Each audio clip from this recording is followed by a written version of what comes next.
A very good morning, good afternoon, and good evening to all of you who have joined us in this symposium, Virology in the Next Decade. A very warm welcome to our director, Professor Gururaj, former director, Professor Narayan Reddy, Professor Chandramukhi, and all the distinguished scientists and faculty from the Indian Council of Medical Research, the Department of Biotechnology, the Indian Institute of Science, and all other prestigious national and international institutes and organizations. An equally warm welcome to teachers, mentors, colleagues, collaborators, and friends. As most of you are aware, this symposium is organized in honor of Dr. Vasantapuram Ravi, Senior Professor and Head of the Department of Neurovirology, as a celebration of the glorious 35 years and 10 months of his service in NIMHANS. Dr. Ravi's vision, fervor, zeal, and untiring efforts in establishing the department, his able administration and impeccable approach to academia and extraordinary pursuits in research and public health are very well known. The symposium is a tribute to an immaculate torchbearer of this institution. May I now request our director, Professor Gururaj, to address the audience. Once again, a very good morning, good afternoon, and good evening to all the distinguished delegates who have joined this virtual symposium, Virology in the Next Decade. And this is, like as Dr. Anita mentioned, in honor of Professor Vasantapuram Ravi, or whom we very fondly call as Virus Ravi, for his phenomenal contributions in the last 35 years. It was around 1985 or 87 when Dr. Ravi started the Department of Virology at NIMHANS. And since then, he started the department as a one-man army. And in the last 3 decades, the department has grown to international levels while making huge contributions for both the development of virology as well as the development of public health in the Indian context. The department's contributions are very well known, and Ravi has been a major force behind that in not only just developing a particular technology, but also in promoting the applications of this technology in the broader public health arena. We have seen in the past the evolution and growth of the discipline of virology in terms of addressing some of the well-established viral diseases, recognizing new viral infections that are on the horizon, as well as being prepared to look for new threats that are coming up. The coming decade is also, coming decade and several decades are also very crucial for the entire globe because of very larger influences of urbanization, global change, climate change, major social determinants of health changing. And amidst all this, viral infections are going to be a major threat that we have to live with and identify solutions for these emerging problems. While we all stand in the glory of identifying smallpox and addressing it in a very meaningful way, we still have long way to go when we come to the current as well as the future viral threats that lie in front of us. And I think that requires a huge combination of virology and its applications in different areas.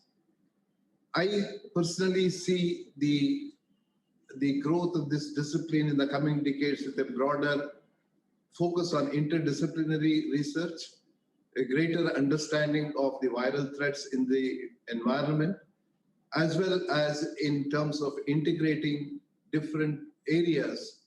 And to give a simple example, like virology, clinical medicine, epidemiology, public health, new laboratory technologies are all very important areas where interdisciplinary work and integrated work needs to happen.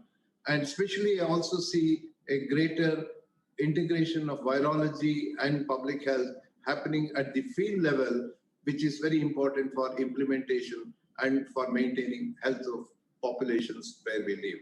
So I wish Ravi for his great contributions to the department, and also wish him good health, happiness, and peace. And at the same time, I wish this seminar all the success, and I'm sure the eminent experts who are in today's dialogue on this topic of virology in the next decade will shed more light while tracing back our developments in laying down a road for the future. Thank you very much. Thank you, sir. Thank you for your wonderful address. We now have some messages. Our former director, Professor G.N. Narayan Reddy, and Professor Chandramukhi, who was the head of the Department of Microbiology at some point in NIMHANS. Now, Professor Narayan Reddy was the director when Dr. Ravi joined the department, joined the institute in 1985. So a message from him and reflections on the years that the department was being established, was being built brick by Dr. Ravi is something that we all need to listen to. So a message from Professor Narayan Reddy and Professor Chandramukhi. Dear Dr. Ravi, distinguished scientists and friends, I'm happy the Department of Neurovirology has organized this symposium in honor of Dr. V. Ravi, professor and head of the department, who is superannuating at the end of this month. I am thankful to the department for giving me this opportunity of offering the opening remarks. The Department of Neurovirology was the first of its kind to be started at NIMHANS. It is the baby of Dr. Ravi from the starting conception, birth and development, and he has taken the department to the heights for excellence along with international standards in providing service, teaching, training, and research activities. He has not stopped these activities at the institute level alone. In keeping with the objectives and motto of the National Institute, he has taken all these activities across the country. He has not only organized and conducted number of epidemiological surveys and research activities, but also has established number of virology laboratories at different parts of the country to provide early diagnosis and service to mitigate the damage. His capacity to communicate and his skills to develop manpower development is unimaginable and invincible. He has proved in all occasions, whether in Japanese encephalitis, HIV or AIDS, or even with the present pandemic COVID-19. He has took a challenge.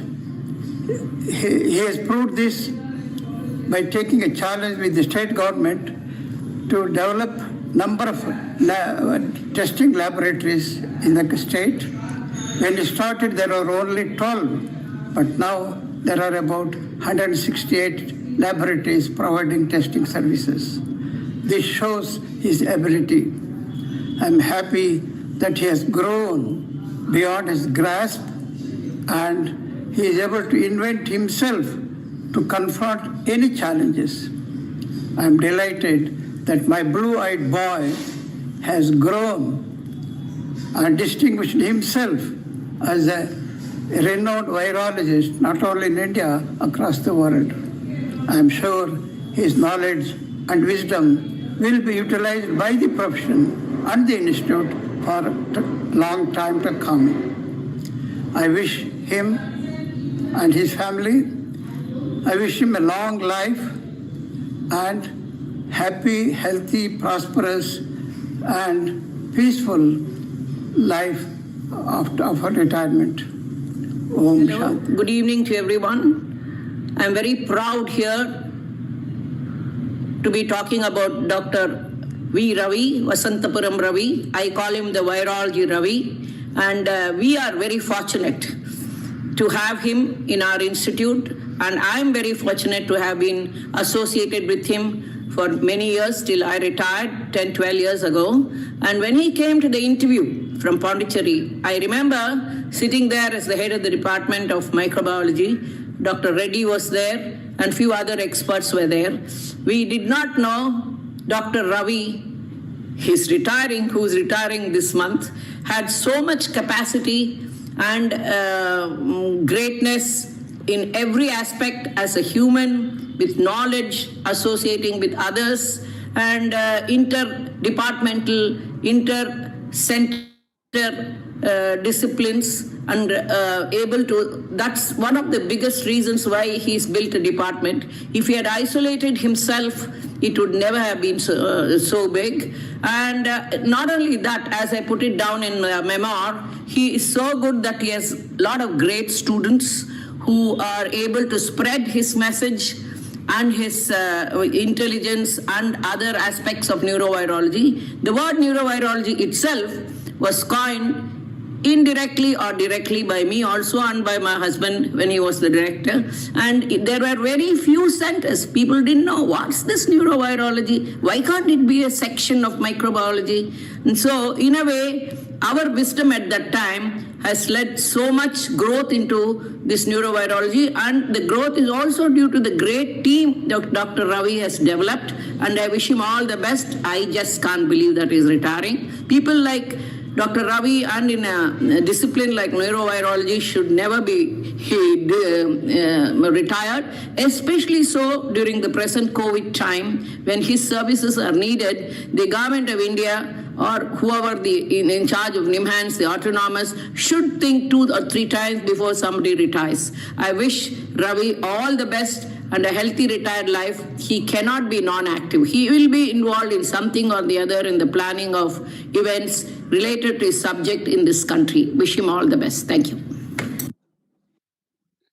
Thank you, sir. Thank you, madam, for this wonderful message and the reflections on Dr. Ravi. I'm sure he's the blue-eyed boy of many of his mentors. Before we start our scientific session, I request you all to please keep your speakers muted. And after every presentation, drop your questions into the chat box. The speakers will try to answer most of them, but we may have to restrict them if there are many for want of time. Now, when you look at the themes that we have selected in this symposium, Virology in the Next Decade, we have CNS infections, and I think Dr. Tom Solomon would be one of the most popular speakers to cover brain infections. He's extensively worked. A more detailed introduction will be provided just before his presentation. Theme 2 is Diagnostic Virology in India, and as you know, that in the past few years, a number of virus research and diagnostic labs have been promoted by the Indian Council of Medical Research, and Dr. Nivedita Gupta from the ICMR, she's scientist F, is going to shed more light on it. Our theme 3 for the evening is Novel Diagnostics in Virology, and Dr. Ravi Kumar, who has got extensive experience in the development and standardization of diagnostics, will provide us some insights. Theme 4 is Psychoneuroimmunology. As you all know, that a number of viruses have now been implicated in many psychotic disorders. And so Dr. Venkat Subramanyam, a professor from the Department of Psychiatry in NIMHANS, is going to talk to us about it. And of course, Theme 5 is Epidemiology. And Dr. Padmini Srikantaya, who was initially with the CDC in Atlanta and now with the Bill and Melinda Gates Foundation in Seattle, will talk to us and give us some more information on the epidemiology of various viral infections across the globe. We have Dr. Tom Solomon now this evening, and so over to Dr. Tom Solomon.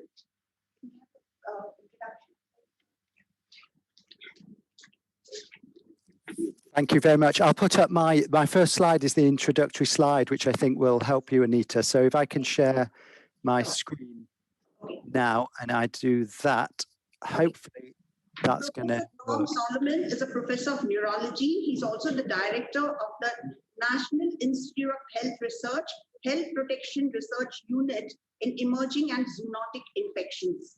He's an Associate Pro Vice Chancellor, Faculty of Health and Life Sciences at the University of Liverpool.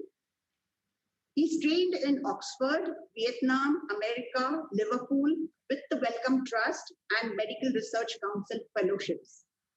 He's keen on science communications. He's authored a book, Roald Dahl's Marvelous Medicines. I recommend all of you should read it. He's participated in numerous BBC radio and TV talks and has appeared many a times.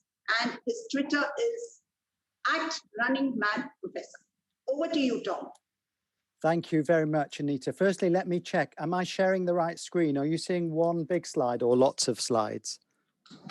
No, we are seeing your introductory slide. And just the one slide on its own. Yes. So I don't need to swap displays. Okay, because I have presenter view on. Well, firstly, thank you very much for this great honor to be invited to talk. Do I need to swap? Yes. Just a second, Tom. Allow Is him that to share better? the screen. It's his screen already. That is not his screen. That is introduction. No, it is my screen. It is. Yes, Okay. it is. It is. Do I need to swap over though, the presenter view to the other view or not? Are you seeing one slide or lots of little slides as well? We're seeing one slide. One slide. One big slide. Perfect. Thank you. Okay, so yeah, well, thank you. I mean, it's a great occasion. It's a great honor for me. I know there are many people around the world who could have been invited to talk at this symposium. So I really do appreciate it very much. I've been asked to talk about central nervous system infections as part of this Virology in the Next Decade symposium. I do want people to put questions into the chat function. And so I thought I would start by asking you a question. Could you put into the chat function, who is this here? Type in the chat who you think this is. And, that will get people warmed up. So just type that into the chat if you'd have a go now. And of course, many of you will recognize that this is Steve Jobs, who was a visionary. And in many ways, Dr. Ravi has been a visionary in the world of neurovirology and brain infections. And his quote is that you cannot understand, this is Steve Jobs' quote, you cannot understand what's happening today without understanding what came before. And so I've adopted a similar approach in our looking at the future. I think to look at the future of brain infections, we need to look a little bit at the past. And so I decided to start at the very beginning. In 1955, on the 30th of November, Vasanthapuram Ravi was born. And for me, this really is the start point of brain infections work, certainly in India. And he was born here in this little village in southern India. And so great were his achievements in his future life that, as I understand it, the village has now been renamed in his honor as Vasanthapuram. At least that's what he tries to tell me. So here he is, aged 1, and you can see that he already has he's beginning to grow his characteristic facial hair because he has been very advanced in all his attributes. And indeed here at age 2 is an early photograph of Dr. Ravi doing some virology in the laboratory and then writing up the work in the evening. And I know we have a fantastic collection of people tuning into this webinar from all across India and around the world. And for the younger people who are tuning in, what you'll notice in Dr. Ravi's right hand there is a pen. And in the old days, people used to write their publications with pen and paper. It's hard to believe, I know. You'll also notice on the table there, among his ornaments and very valuable items, he's already got an early isolate of Japanese encephalitis virus. So, in terms of thinking about the future, well, actually, if we'd had to do this talk a year ago, it would have required a lot more thought about what the future is. But in fact, the future has come to us very quickly because in the space of this last year, brain infections research, as so much research, has really advanced very quickly. And so it's a little bit like war, I think. Science advances very much in war, medical science does. And I think similarly in pandemics, science advances very quickly. We've seen an enormous amount of work in many areas. And so what I thought I would do in considering CNS infections in the next decade is think a little bit about the past, and what that will teach us about the future, and then see how the future is really already happening. The future is now. So in terms of epidemiology and surveillance, well, we've learned from the past that surveillance is very important. And this is some work that Dr. Ravi did. I was fortunate to be involved, looking at Japanese encephalitis across southern India, and really doing critical work that played a part in the development of the Japanese encephalitis WHO surveillance guidelines, standards, which are now used across all of Asia. And this is, I'm going to highlight along the way just a few of the very many achievements of Dr. Ravi in this area of brain infections. So surveillance is important because new pathogens will continue to emerge.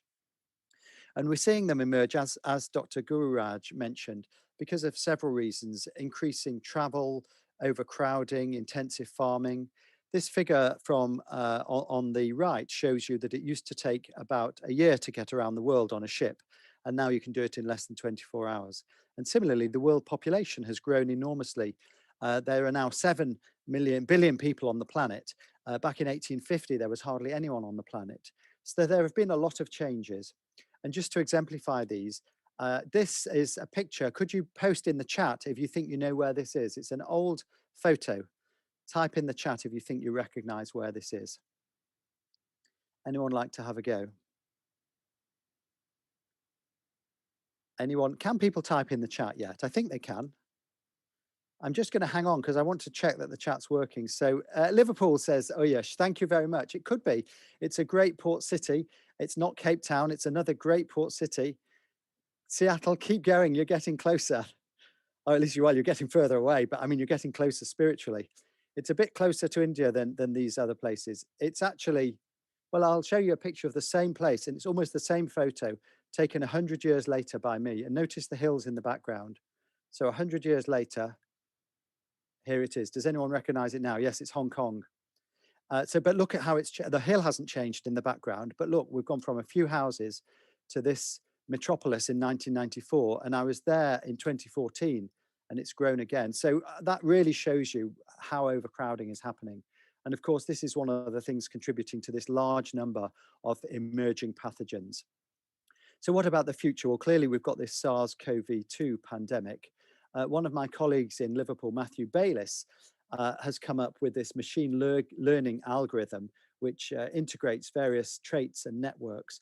And he thinks that he could have predicted this SARS-CoV-2 pandemic. And of course, everybody is able to predict after it's happened. But the real question is, can you make predictions before these things happen? Now, Zika is one of the other emerging viruses from recent years. And I've been involved in a consortium studying Zika. And it was at one of the early meetings that one of the students jumped up and said, oh, it's a great honor to have you at this meeting, Professor Solomon, because you, of course, predicted that Zika was going to be an emerging pathogen and cause problems. And I had no idea what he was talking about. But he said, yes, sir, yes, you remember your article in The Lancet on pathogenic flaviviruses from just a few years ago. And I looked back, and indeed we had written on something on pathogenic flaviviruses with Ernie Gould, who many of you will know. And I did mention Zika, but as you see, if you look at the tree on the side there, Zika was one of about 50 pathogens we mentioned as potentially being important. So I think many of us can broadly see the large areas that might be important, but actually predicting which particular pathogen is going to emerge is a very tricky prospect. So, but there is a whole range of potential contenders.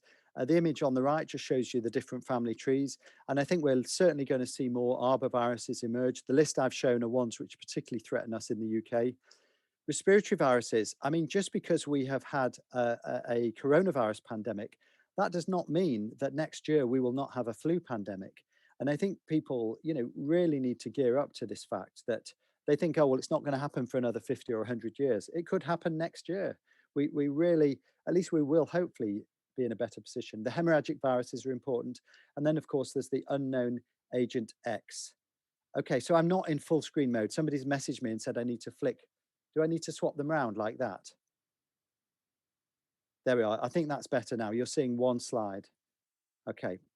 It's the team at NIMHANS who are doing an excellent job. So hopefully you're now seeing one slide rather than all my slides.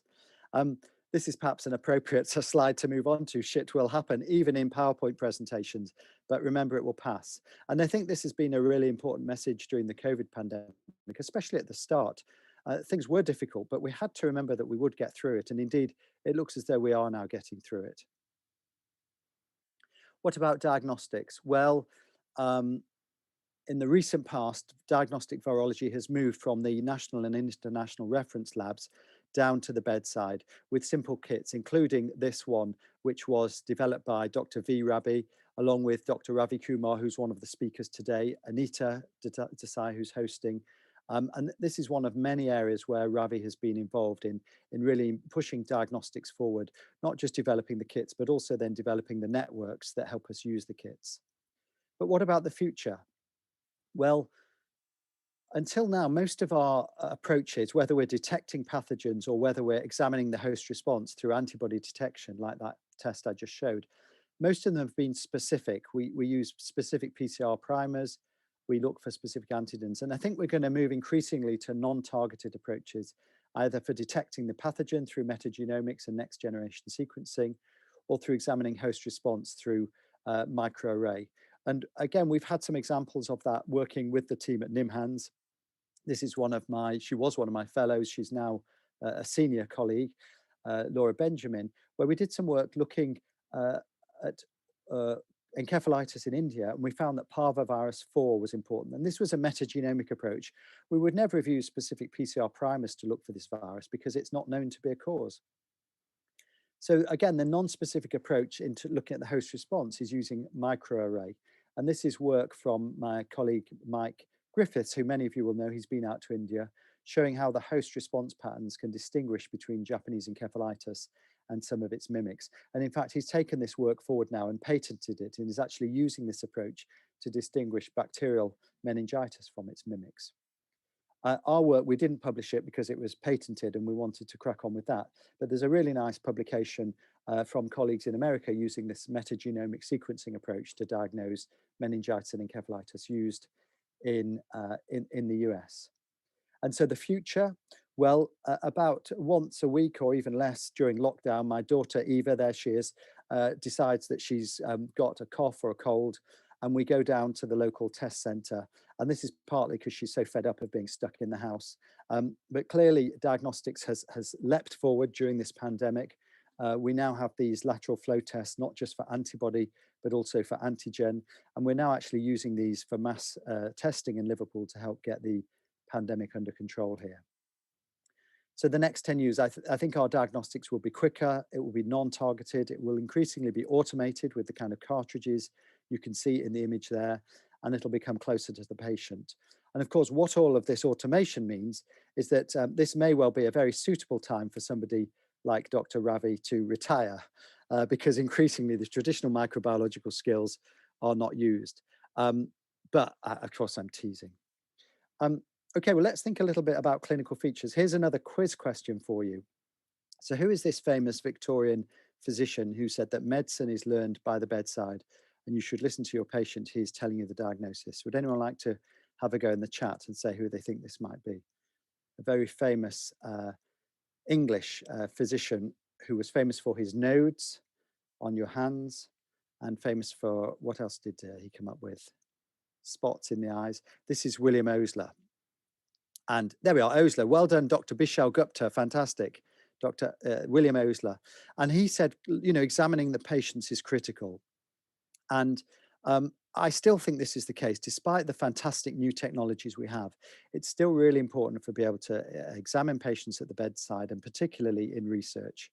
And we saw this, for example, in our work in India many years ago, looking at Chikungunya virus, which of course is known to cause fever, rash and joint problems. But by carefully examining patients with neurological disease and investigating them thoroughly, we showed it was an important cause of neurological disease. And in fact, we've built on this early work in India with our more recent studies in Brazil, where we were looking not just at Zika, but also at Chikungunya virus, and finding that sometimes patients were infected with both pathogens. So although people get very excited about the new technologies, and you see these kind of images about artificial intelligence, the doctor will see you now, I still think there will be a need for good clinicians into the future. And indeed, we're seeing this with COVID-19. So, of course, originally it was considered to be a respiratory pathogen, causing respiratory disease only, but increasingly we're seeing it causes neurological disease. We reviewed 900 patients, and we found encephalopathy and encephalitis, Guillain-Barré syndrome, and importantly, stroke, causing a lot of hospital admissions. And here are some of the imaging changes we might see in some of these patients. So moving on now to think about disease mechanisms. Well, I've started with the future this time. I'm starting with COVID-19, and there are a number of possible disease mechanisms for neurological disease here. Sometimes the virus seems to get into the brain, although it seems to be relatively rare that it causes direct viral damage. More often, we think there are immune-mediated processes, and this might be part of the cytokine storm. It might be a post-infectious immune-mediated process, as we see in Guillain-Barré syndrome. And then also increasingly with COVID-19, it's actually the vascular problems causing strokes, which cause an indirect effect on the brain. And we're studying this through our network, which includes collaborators in India, including NIMHANS, and also collaborators in Malawi and in Brazil. And we have a large new research grant to look at COVID-19 neurological problems across the globe. And then in addition, in the UK, we have a large program led by my colleague Ben Michael to look in particular at the disease mechanisms in neurological COVID disease. And we are looking at the severe acute complications. We have a whole load of biomarker studies looking at disease mechanisms. And then we're also trying to understand the long-term outcomes to try to get to the bottom of this COVID, long COVID as it's known. And of course, by understanding the disease mechanisms, then we can begin to think about treatments. And if we step back a bit now, Dr. Ravi has been involved in treatments, developing treatments for Japanese encephalitis, both working up antiviral treatments and then also looking at some of the immune-mediated treatments, such as monoclonal antibodies and use of interferon alpha. And I think these approaches are what we will see in the future. For brain infections. We need to think about repurposing existing antiviral drugs and rationally developing new drugs. We need to think about our ancillary treatments, both anti-inflammatory treatments and immunomodulatory treatments, forgive me. But also importantly, we have to move on beyond the in vitro and animal studies to clinical studies. And for these clinical studies, we need large clinical trials. We need simple and adaptive trial design. And I'm very proud to say that this trial of dexamethasone led by my friend and colleague Peter Horby in Oxford was one of the studies that we funded early on from the UK. I chaired several of the MRC panels deciding on what research we should fund. This is one of the projects we supported, as well as the Oxford Vaccine Project. And there's Peter Horby in Downing Street announcing the results. So finally, let's think a bit about prevention. And again, this is somewhere where I've been really pleased and proud to work alongside Ravi on this control program against Japanese encephalitis. And this has included using the types of WHO surveillance standards I talked about earlier to identify the disease, the diagnostics I talked about, and the WHO Diagnostic Laboratory Network. And once we've worked out where the patients are, we also actually worked on an outcome score to assess the disease burden, because governments need to know how much disease there is and also the cost of the disease in terms of disease burden to then make decisions about vaccination. And since we started this program in 2005, there's been vaccination in 11 new countries, 200 million vaccinated. In fact, it's closer to 300 million now, and about 1 million cases avoided and 200,000 deaths avoided. And we think this has actually saved about $1 billion across Asia, because it proves to be cheaper to vaccinate people than to look after them once they've got sick. So that work, that program, to get all of that vaccine work going took decades from when the vaccines were first developed. And there was quite a lot of campaigning needed, quite a lot of research needed to fill in the gaps to prove that these vaccines would work and be helpful. And of course, there have been some fantastic achievements in the COVID-19 vaccine space in the last year, including the top 3 vaccines there, which are now have proved to be efficacious. And we're now actually in the UK and elsewhere looking at licensing them. But like I say, although those are great achievements, in some ways, I'm more proud of the JE vaccine achievement, because that was about taking an orphan vaccine that had sat there for years and was not really being widely used, and convincing people to use it and putting the mechanisms in place so it could be used. And that was really just one of many great achievements of Dr. Ravi, who climbed that mountain. And although he got short of breath along the way, he eventually got to the top. And finally, he may have collapsed in a heap, but at least it's a happy heap. And perhaps in some ways, this is a metaphor for a great career like the career of Dr. Ravi's. He climbed all the mountains, and at the end, he was able to collapse in a happy heap. So there's just a couple of moments left for me to say to Dr. Ravi, thank you for being a great friend and colleague. From the moment that, although we'd corresponded, the first time we met was when I visited NIMHANS, and you put me straight in a car like this. This is the ambassador, and drove me on a terrible road to Bellary, where there were so many JE cases. And although I felt as sick as a dog, you looked after me, and I knew from that moment on we would be great friends. And although we have squabbled over who has the biggest torch, I mean, yours is definitely bigger than my Olympic torch.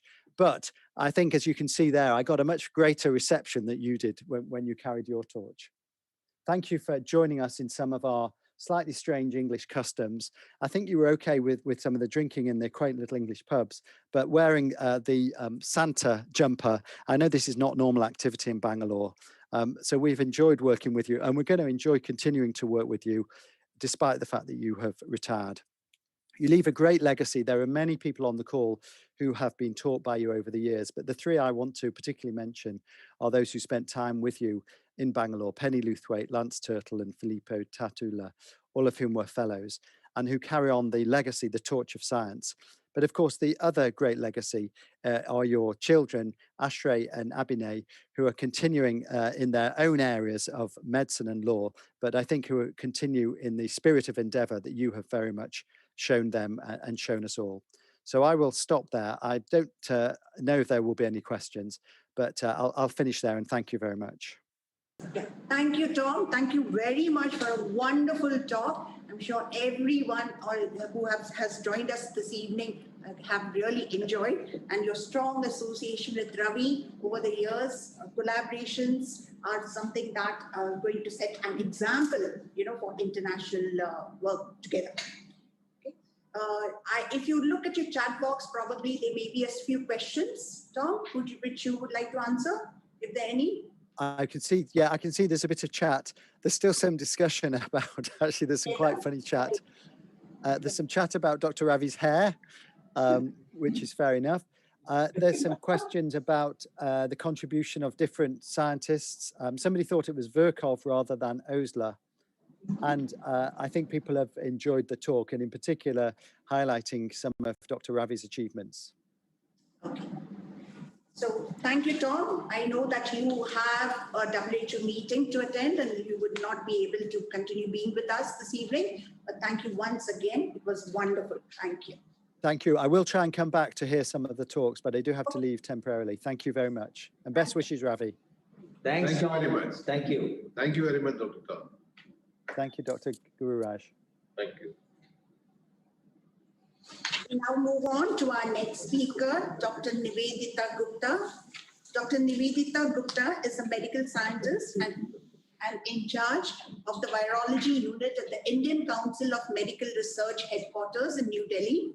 She has more than 15 years of work experience in viral infections and has been instrumental in setting up the Virus Research and Diagnostic Laboratory Network of the Department of Health Research, which is under ICMR. She has significantly contributed towards strengthening public health surveillance, especially related to enteroviruses, arboviruses such as dengue, chikungunya, Japanese encephalitis, and Zika, influenza, measles, rubella, etc. She's extensively worked in deciphering the etiology and has developed management guidelines for acute encephalitis syndrome in different parts of India. She's worked on prevention, containment, as well as research on Nipah virus disease and upholding the polio virus status of the country. Currently, she's involved in engineering testing capacity for COVID-19, ensuring high quality testing by virtual lab inspections, advising improvements, organizing training, and implementing quality control program, formulating the protocols, conducting validations and commissioning multiple testing platforms for increasing outreach of testing till up to district level, validation of rapid antigen tests, initiation of the RT-PCR labs in underserved areas and NER states. Over to you, Dr. Nivedita. Thank you very much, Dr. Desai. And it's my proud privilege to be here as one of the speakers. Dr. Ravi is very, very close to me, and I can never imagine him retire, because I really expect and hope, and I will try my best to engage with him in the best possible capacity, because there are very, very few people in the country as committed, as devoted and knowledgeable like Dr. Ravi. So we really cannot think of going ahead without Dr. Ravi. So for me, he's a teacher, he's a mentor, very, very close to my heart. So thank you very much for giving me this opportunity to speak on this occasion. So I'll just give you a quick glimpse on how the virology diagnostic capacity has been scaled up in India and what we foresee in future. Can I have the next slide, please? So as all of you know that at the time of the 2009 pandemic, the H1N1 pandemic, India only had one molecular virology lab which had the capacity to diagnose diverse pathogens. That was ICMR, National Institute of Virology, Pune. And due to this only one facility that we had, the pandemic at that time, we could not have proper testing facilities, and we really did not know the proportion of the pandemic at that time. So this event served as an eye-opener for the government of India. And this is how this entire conceptualization of having a very structured viral diagnostic network in India just came to the mind of the policymakers, as well as the Indian Council of Medical Research could take the lead at that particular time. So with that, we rolled out a small scheme from ICMR, first of all, in a task force mode, to see how these viral diagnostic labs would be able to contribute in terms of quick diagnosis. And this really worked out well and ultimately culminated in a big scheme of the Department of Health Research in 2013, wherein the government of India approved to set up 125 virus research and diagnostic labs. And this is a hierarchical tiered network in which the highest category of labs are the regional labs, then the middle level labs are the state level labs, and the grassroots level labs are the medical college level labs. So the entire dream was to have a viral diagnostic facility in each and every medical college of the country. And with the mandate to test all the viruses of public health importance, we did not include polio and HIV at that point in time, because there were separate surveillance networks for them. And also the mandate of these labs was to actively investigate the outbreaks as well as conduct research of public health importance. Next slide, please. So you can look at the array of viruses that these labs can diagnose. So eventually we worked so that these labs have the capability to diagnose viruses which are transmitted by respiratory route, fecal-oral route, then vector-borne viruses, sexually transmitted viruses, blood-borne neurotropic viruses, and so on. So today, each of the VRDL, as we call them, are equipped with a facility to diagnose 20 to 25 medically important viruses. Next slide, please. So this is the spread of these 115 VRDLs which we have as on today, all across the country, with a presence almost in every state and union territory of the country. Next slide, please. So VRDLs function in two ways. So first of all, they get samples which are referred to them through the Integrated Disease Surveillance Program of Government of India. And from here, they receive samples of outbreaks or clusters which are investigated by the IDSP, as we call it. And the second set of samples, since these VRDLs are mostly located in government medical colleges, So they get samples from the patients, OPD and IPD patients of the hospital in which they are located, as well as neighboring hospitals. There is a structured system of data collection for the VRDLs. So data is collected in terms of the demographic details, as well as capture some epidemiological details as well. Then the sample is tested and the lab results are reported. And whenever we have a confirmed outbreak, the state IDSP is immediately informed through a central unit which we have. And also the authorities are alerted on the emergence of an outbreak. Next slide, please. So data of the VRDLs is, the form is designed in such a way that all the details are entered in the form of a syndromic data. So these are the syndromes that we address: encephalitis, meningitis, diarrhea, respiratory infections, rash, fever of unknown origin, jaundice, and hemorrhagic fevers, conjunctivitis, as well as others. So data is captured in these fields. Next slide, please. So this is the structure that the government has supported at these VRDLs. As you can see that the regional labs have a state-of-art facility. They are BSL-3 labs. They have all facilities to do serology as well as the molecular diagnostics and sequencing. And the government of India also gives money to support a good staff structure at these laboratories. And similarly, a state level lab is also equipped to do serology as well as molecular diagnostics, sequencing with a little trimmed staff. And subsequently, the medical college level lab has basic facilities for serology and molecular diagnosis. So this whole infrastructure is being supported by the government of India. Next slide, please. And to support this entire VRDL network, we have two resource centers.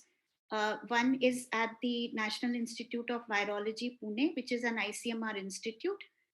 This institute has a specific wing which works with the VRDLs to design the SOPs for lab testing, training of different cadres of laboratory staff, as well as QA/QC programs for the VRDL network. Now we have that too. We have a hierarchical structure of the QA program also. And the data management center of the entire VRDL network, we have special servers at the ICMR National Institute of Epidemiology, and wherein weekly reports are generated for the IDSP, that is the Public Health Surveillance Program, and the outbreaks are immediately reported to the respective state health authorities. Next slide, please. So these are the significant achievements of this network, which has really become functional since 2014 in a big way. So more than 1.5 million samples of patients have been tested. More than 950 outbreaks have been investigated as of now. Facilities for testing viral agents are there in all parts of the country now, against 2009, where we had very limited facilities. And even we have facilities for testing high-risk pathogens now in almost 15 to 20 VRDLs. They are well equipped to test high-risk pathogens. Zika transmission in India was first picked by the VRDL at BJ Medical College, Ahmedabad, and subsequent outbreak in 2018 was picked up by SMS Medical College, Jaipur. We have a very structured system for subtyping the influenza virus strains, and now today, all the 115 VRDLs have a system, have a platform to do subtyping for influenza virus strains. We have a structured surveillance for antiviral resistance of influenza strains through this network, and we also generate data on emerging Tamiflu resistance in the influenza virus strains, and also the subtyping data which emerges from this network goes to the WHO FluNet and helps in decision making for vaccine strain selection for influenza viruses. We are also working very closely with the WHO and to amalgamate these VRDLs for the WHO measles rubella surveillance network. And 6 of our VRDLs are accredited by WHO for MR surveillance, and 10 more are in the process of accreditation. And with this network that we had, we really could quickly trigger the testing for SARS-CoV-2 in India, because we already had a very structured platform which could quickly be tweaked for this kind of a testing. We have also started working on NABL accreditation for VRDLs, and few of them are accredited and more are in pipeline. Unfortunately, due to the COVID outbreak, this plan has got a little pushed back, but we have started work on this. We also work on the timeliness of reporting, which ranges from 24 to 72 hours, depending upon the nature of the test. Now, also keeping in mind the need for holistic surveillance of the acute febrile illness like pathogens, we have also mobilized almost 30 VRDLs now to give routine diagnosis for scrub typhus and leptospirosis. And we have also instituted quality control programs for this part as well. Next slide, please. And as I said that we are also working with the VRDLs, the ones who have a BSL-3 facility. They are being nurtured by ICMR NIV Pune, which is the WHO collaborating center for emerging, re-emerging viral infections and high-risk pathogens. So these VRDLs are repeatedly trained by NIV Pune on detection of high-risk pathogens, which are enlisted here, various kinds of avian influenza strains, Nipah, Ebola, SARS, and all those trainings are being routinely given to them, which includes also biosafety and biosecurity trainings. So this is being addressed in a huge way. Next slide, please. So these are a few attempts which we have been making and are progressing with these, that we are going to states, we are doing the regional advocacy workshops with various states, wherein we showcase the VRDLs and try to improve the linkages between the IDSP and various state health programs, so the VRDLs are utilized to their best capacity. And this attempt has really helped us to amalgamate the VRDLs in a much better way with the state government and utilize them to their fullest capacity. Next slide, please. So we also have started on Gclp workshops for the VRDLs, and we had 3 workshops last year, but unfortunately this year we couldn't. But this is one thing on which we would definitely like to move ahead. We have also formulated standard guidance for planning and institutionalizing BSL-3 laboratories, because many of our VRDLs which are engaged in work on high-risk pathogens are in the process of establishing this facility. And this is a generic guidance which is also being followed in the WHO Southeast Asia region now. And we also have regional referral centers for quality control, which you can see for various influenza viruses and arboviruses at NIV Pune, enteric viruses at NICET Kolkata, which is ICMR Institute. Strep typhus has been taken up by KGMU. Hepatitis we are still working on. We have not been able to materialize a plan. And then for leptospirosis, ICMR Institute in Port Blair has taken over the responsibility. So these programs also we have rolled out. Next slide, please. So just a quick glimpse that since this network was already there, we could quickly mobilize all these VRDLs. Within a month's time, all of them had started testing for COVID-19 in India. But then by March end, we realized that this capacity is not going to be sufficient for a country like India. So we use this capacity of the VRDLs to mentor other medical colleges, other institutions, by providing training, capacity building, and conducting QA/QC. And though I would like to say at this point in time that NIMHANS is not a VRDL, but Dr. Ravi has done really a towering work in this area, that he has almost mentored more than 160 medical colleges, hospitals, and institutions in Karnataka, and has brought them in the COVID-19 testing network of the country. So it's a great contribution that Dr. Ravi has made in this certain aspect also, in addition to his other contributions. So in this move, several central and state government labs have come together. They have mentored the labs which have not been, which did not have experience to do molecular diagnostics. And this has really improved the molecular testing capacity of the whole country. Next slide, please. So in this move to make the COVID-19 testing network in India functional, ICMR went ahead, and with AIMS Delhi, we had set up 14 mentor institutes, with NIMHANS being one of them and Dr. Ravi being one very, very important mentor. And these 14 mentor institutes have really augmented the capacity tremendously, be it the private sector for COVID testing or the government sector or the TrueNat, CBNat labs. So where we started from one lab in January 2020, today we have close to more than 2,100 labs in India now, which is all the contribution of these various mentors that, like Dr. Ravi, that we have in our system. Next slide, please.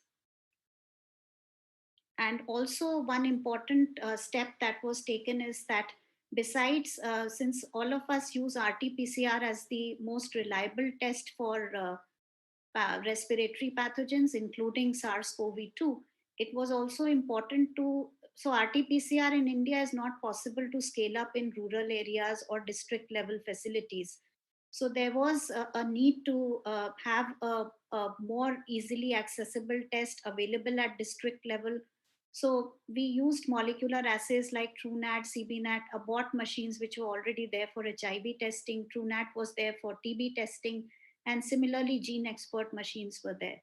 So there, like our indigenous platform TrueNat, which had a cartridge for SARS-CoV-2, we had to get it validated several times. So that's where our VRDLs chipped in, and our VRDL at Bangalore, BMCRI Bangalore, did multiple validations of the TrueNat test, and by their help we could really bring it to the grassroots level. And then our next attempt was to further increase the access of testing to the field level and rural areas, where we introduced the rapid antigen test based SARS-CoV-2 testing. And then again, our VRDLs, as well as institutions of eminence like NIMHANS and AIMS, they really played a pivotal role. They validated, till date, we have almost evaluated 50 rapid antigen tests, of which 14 are approved. And these various institutions of eminence and VRDLs really helped us in validating these diagnostic commodities. And today, the most heartening thing is that ICMR network and the various validation centers, we have validated more than 1,100 testing commodities in India for COVID-19, of which almost 70% are indigenous. So the cost of the RT-PCR test, which initially we had capped for 2,400 rupees, now the cost of RT-PCR in India with these indigenous kits is less than, it's actually within 300 rupees, considering everything, be it VTM, extraction, RNA extraction, RT-PCR kits. So the total cost of the diagnostic commodities today is within 350 as compared to 2,400, 2,500 when we started testing. So these institutions have really helped us to quickly validate commodities and implement them for the public health programs, which is a great contribution, I feel. Next slide, please. And you can see that how we have been able to augment our testing capacity. On a daily basis, we are now having a capacity of more than 12 lakh tests per day, including RT-PCR and rapid antigen tests. So that is a huge contribution, and we have been able to scale it with the help of all the mentors and all the institutes of eminence. Next slide, please. And with the availability of more diagnostic commodities, we have also been able to upscale our testing strategy, wherein when we started, we only used to test travelers in February. But now in our recent advisory of 4th September, we have also included testing on demand, because now we are very comfortably placed as far as the testing commodities and availability of diagnostic kits is concerned. Next slide, please. So with this, like this time, the way the COVID-19 pandemic was addressed with the quick upscaling of the laboratory testing capacity, it's really very encouraging for the whole country. And with lot of eminent people coming forward and lot of institutions helping, VRDLs chipping in, it was a great experience. Now, further, what I see the next steps for virology in the country is, first of all, we need to have standard kits and diagnostics available, very well formulated SOPs for use, well formulated training and guidance programs. These days we interact through virtual meetings, so it's very important to have well drafted SOPs as well as training modules, which can be online training modules. So this is where the all the mentors, including the Vrdls, can help. Then Dr. Ravi has done a lot of pioneering work, and I really am very impressed by the way he has established sentinel surveillance for AES in the country, which is really an opener for all of us, that how to set up district level surveillance. So first he did all this in northeast states, West Bengal and UP, and then he has a similar plan for Bihar also, which I'm aware of. So, with this amalgamation of knowledge of surveillance clubbed with knowledge of laboratory, I think one can really do a wonderful job, and that's where we really need people like Dr. Ravi to make us understand. Otherwise, somehow what I understand as a in sitting in this domain where I have to help in drafting public health policies, people really work in silos. Like if I'm a lab person, I'm completely disjointed from what is happening in the field. But he's one unique person who understands equally well lab as well as field. So really we need many more such people in the country, and that would be very helpful. And all the virology programs, I feel the training program should really bring together the strength of field-based surveillance as well as laboratory-based detection. That will really help us a lot. And that's what I'm trying to say in the next point also, that it's very critical to amalgamate lab-based virological diagnostic skills with field epidemiology. Then what I have been working with the Vrdls, and that's a very encouraging work which Dr. Kela Lasserson did along with Dr. G. Arun Kumar, that is holistic surveillance for acute febrile illness. Like what I've been always telling VRDs, that you will tell somebody that you don't have dengue, you don't have chikungunya, you don't have J, but you have to tell them what is the final diagnosis. So you have to be like having, you should be equipped to test for all common causes of acute febrile illness, be it scrub typhus, be it typhoid, be it malaria. So a holistic diagnosis for acute febrile illness has to be given. You can't tell somebody that you don't have 3 disorders, but for the rest of the 4 we don't know, you have to go somewhere else. So that I think has to be brought into diagnostic virology, and I would definitely try to work on it from my side. Then another important area that has to be addressed is that viral detection facilities need to be strengthened in border areas. This is a huge area of concern with a lot of biological warfare and these concerns being raised now. So border areas have to have a good viral detection facility available, and we have started working on that. Then biosafety and biosecurity preparedness as well as repeated trainings are extremely important for all the people who are working in virology. Next slide, please.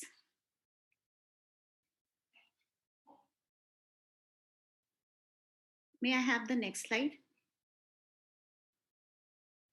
So last but not the least, though Dr. Ravi is a very tall figure, and as I said in the beginning of my talk, that I really respect him a lot and hold him in great esteem. I really find him a very strong-willed, upfront. He's very blunt at times, but initially I was very scared of him also. But eventually I realized that he's a very straight person and has an excellent decision making capacity, and he's a wonderful person. So initially I remember Dr. Ravi in 2011, you really scolded me once at our ICMR meeting, and I was very scared to talk to you after that. But eventually by repeatedly interacting with you, I realized that that's your way of talking, and you are a very straight person, and you are really upfront, but you really mean it. And I really respect it a lot, and really hold you in great esteem. You are a great teacher and mentor, and I have learned a lot from you, though I may not have interacted on a daily basis with you, but you leave behind a lot of learnings for me. You're a very caring and considerate person. I have really realized that, and I really appreciate that. And India definitely needs several clones of Dr. Ravi, as I said, that the amalgamation of lab strength and field surveillance, as well as other insights that you have, are really amazing. And you've given a new face to the discipline of virology in the country.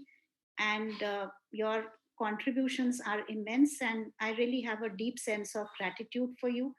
And what I would like to say is that you may retire from NIMHANS, but please don't retire from our lives. We would really want to have you very much there with us, work with you, and learn much more from you.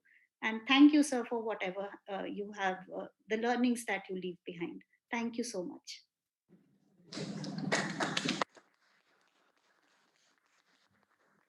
Thank you, Dr. Nivedita, for a wonderful update on the structured network that ICMR has developed, the Vrdls, and the work that has been done in outbreak investigations and confirmation, as well as the linkages that have been developed. I know that this network did get further strengthened over the years, and as you mentioned, that Dr. Ravi, his singular mission in life is to increase his clan of virologists. And this is one of the best retired gift that he has got by developing virology in medical colleges, both government and private in the state. So thank you once again. Any questions in the chat? If there are any questions in the chat box, no. Right.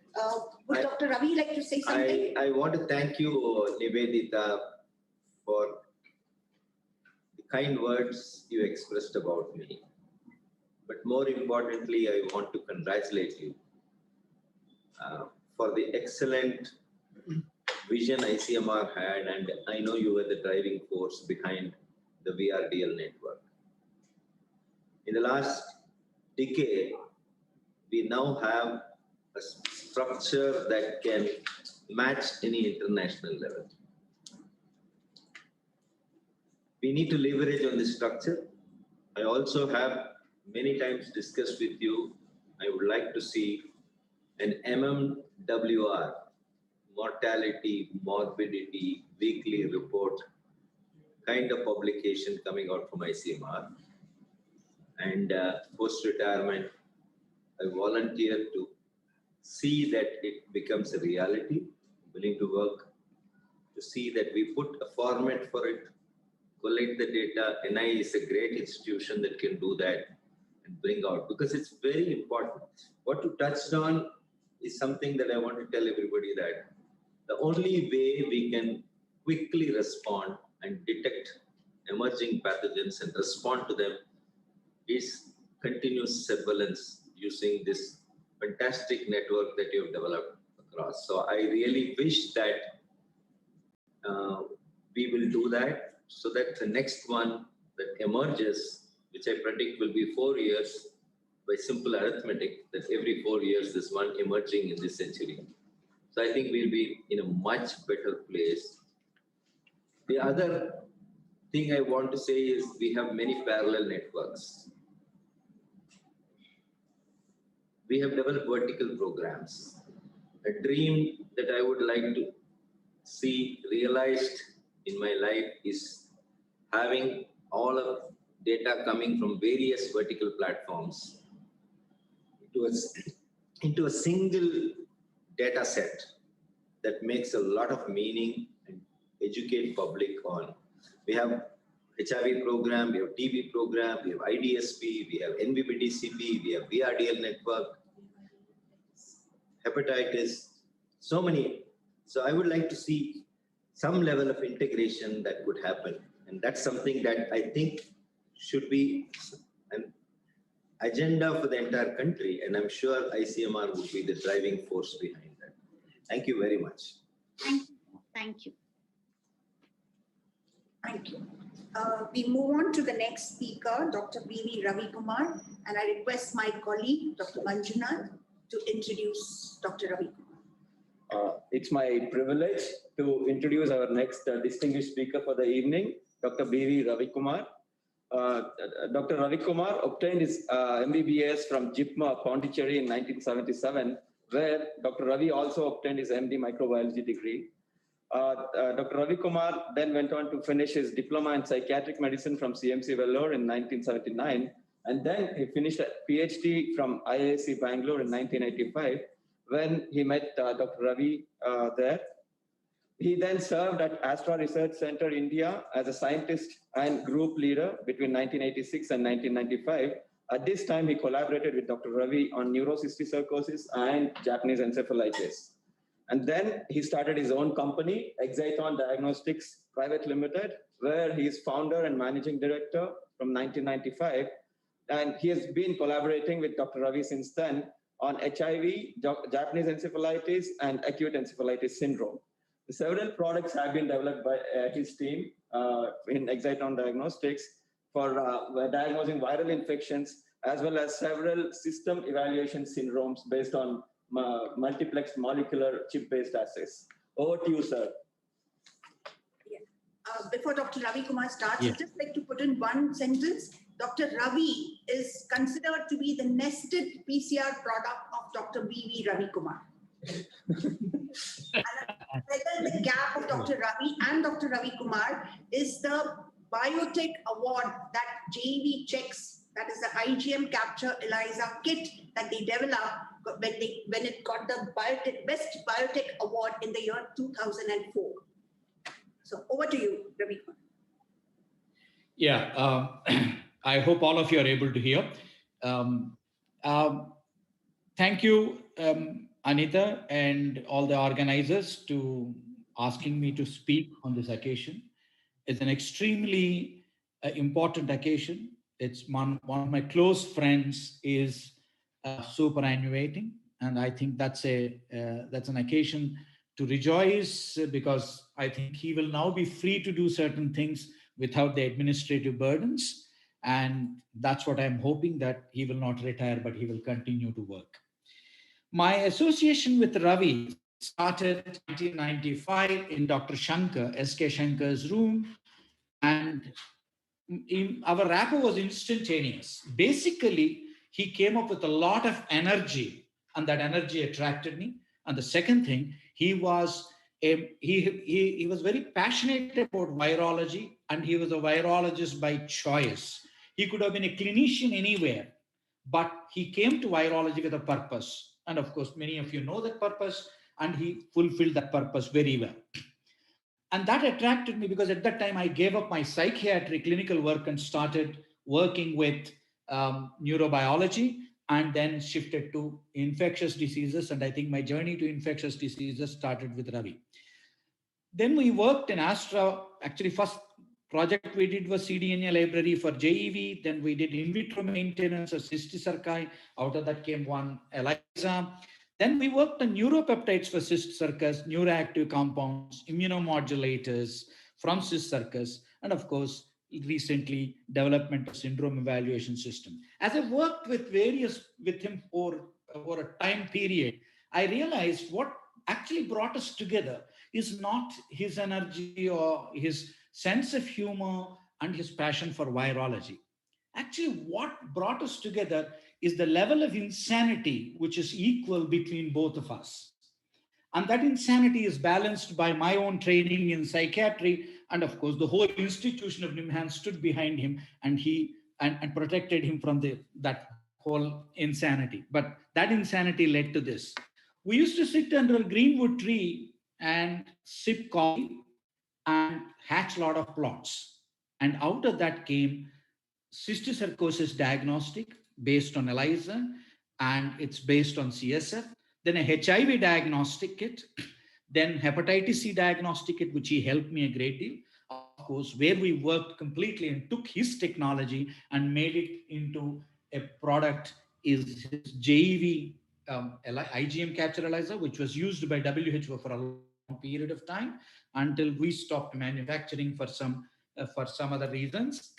And then one day under the greenwood tree, he said, I told him, why not we make a diagnostic which is syndrome based? and look at all the pathogens that can cause a syndrome, and encephalitis is the correct thing. Then he came up with a lot of plans, and then he guided me. Then we formulated a project, and that project was generously funded by CSIR NIMHANS program, and we created a multiplex PCR and hybridization based test for CNS infections. And we used to plan, for some reason, we both were probably claustrophobic in the confines of rooms with 4 walls. We somehow had to hatch plots under the greenwood tree, either in NIMHANS or at Astra. That was what our programs were. I thought, what would be, because this is about futuristic view of whole diagnosis of viral infections, I thought I would summarize what happened in SES, that is Syndrome Evaluation System for Acute Encephalitic Syndrome, that we developed, and based on that, what we did. I thought I will present about the artificial intelligence kind of work, machine learning kind of work we used using R programming to start with, on the data of about 6,800 cases. These came from various hospitals, mostly based in South India. And out of the 6,074 CSF samples we received for various diagnostics, most of the data came from the test requisition forms. With all due respect, they are never filled. Clinicians are in a hurry. As they're writing this sheet, they will be called for somebody is gasping or something is happening so they run never these TRR complete. We got some by interaction, some data. Then we got out of this TRF symptoms and clinical signs, CSF cells, protein, sugar, CT, MRI results, and the follow-up data was not considered for analysis. Most of the presentation, all the presentations were acute or subacute. There are no chronic illnesses in this. All patients received anti-infectives for more than 3 days. Generally, it is 6 to 7 days that they have received before the sample came to us. Now, we have done 3 kinds, depending on what the clinician asked, we did 3 kinds of tests. Acute encephalitic syndrome, which is at the bottom, and the next is sporadic encephalitis. Then we got meningitis. I'll tell you what these mean. This is acute encephalitic syndrome. It looks for RNA viruses, Japanese encephalitis, dengue 1 to 4, West Nile, Nipah, measles, mumps, polio, Coxsackie, eco, enteros, the whole series actually, not 72, rhabdoviridae, that is rabies in Chandipura, rubella, chikungunya. Now, we also did herpes viridae, HSV, CMV, VZV, HHV6, JC, and of course, Mycobacterium tuberculosis, the king of all problems in India, and Strep pneumoniae, H. influenzae, and Neisseria meningitis, Streptococcus neoformans, and the parasite Toxoplasma gondii.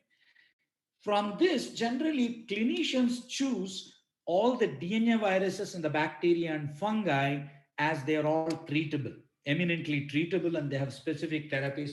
This is the most sought after test. And out of the 6,074 tests, we have done nearly 4,000 tests were done using this format. And then, of course, there is SCS meningitis, which contains a whole lot of bacteria, including gram-positives like Staph aureus, Strep, and Group A, Group B, Streptococcus, Enterococcus, and Mycobacterium tuberculosis, and Klebsiella, E. coli, Enterobacter, Salmonella, Proteus, Leptospira, Pseudomonas, Acinetobacter, Haemophilus, Neisseria, and of course, Aspergillus, Candida, Cryptococcus as fungi. So we have done all these tests. Actually, the technology we developed in collaboration with Ravi is to do a multiplex PCR for all the DNA viruses and then convert the RNA into cDNA and do another multiplex and put both of them together to identify the organism by what we call as hybridization. The platform will give a visual signal on a grid so you know which square gives you what organism. This is how the technology was done. But all the 6,000 cases we divide to rule-ins and rule-outs. Wherever we suspected the clinician is going to continue to give anti-infectives, whether we go positive or negative, we actually went and called it a rule-in. Of course, they gave a definitive diagnosis saying meningoencephalitis or meningitis, TB meningitis, pyogenic meningitis, any one of these things, or fungal meningitis, then we have done it. But in addition to that, anybody came with sepsis, whether neonatal or adult, and neonatal meningitis, UTI, and pneumonia, partially treated meningitis, this kind of questions, then it's always rule-in. And all premorbidity and risk factors like transplant patients, cancer patients on chemotherapy, road traffic accidents, head injuries, traumatic brain injuries, all ventilated cases, V-patient cases, any craniotomy, sinusitis, osteomyelitis, of course, any history of dog bite, we put it into rule-in. And of course, that was supported by laboratory parameters. If the cells are greater than 10, protein is elevated. Any imaging data which pointed towards an infection was taken as rule-in, and symptoms which are specific symptoms of a meningitis or a CSF rhinorrhea, otitis media, ear pain, we called it rule-in. And any other diagnostic test is already positive, then it is already rule-in. We call rule-outs like demyelination syndromes, ADEMs, metabolic encephalopathies, suspected autoimmune encephalitis, psychiatric patients with Parkinsonism, people with some troubles, status epilepticus under evaluation, vasculitis, where CSF is normal, image is normal, and that's where we call them rule-out. When we do this, something emerged in this. In our all three, about out of 3,608 cases of rule-in, we got 38% positives, while 2,361 rule-out cases were 2% positives. So it fairly behaved well according to the clinical diagnosis of the clinicians. Of course, this is the distribution. Among positive bacteria were the leaders, viruses, fungi, and parasites form the rest. Now, it's here interesting that we got the rank order of the organisms. If you're looking at Streptococcus pneumoniae is the first, Mycobacterium tuberculosis next, herpes simplex virus, varicella zoster virus, and then suddenly we started getting Klebsiella, Candida, Acinetobacter baumannii, which is supposed to be hospital acquired. Of course, at least Candida and Acinetobacter baumannii are hospital acquired, we suspect always. And then came neurocysticercosis, CMV, Cryptococcus, and then again we got Pseudomonas, which is hospital acquired, human herpes virus 6, and so on. The West Nile virus 6 that I'm talking about is not the West Nile epidemic that we detected in Kerala. That was 2011. Those cases are these cases came from 2014 May to 2019 May.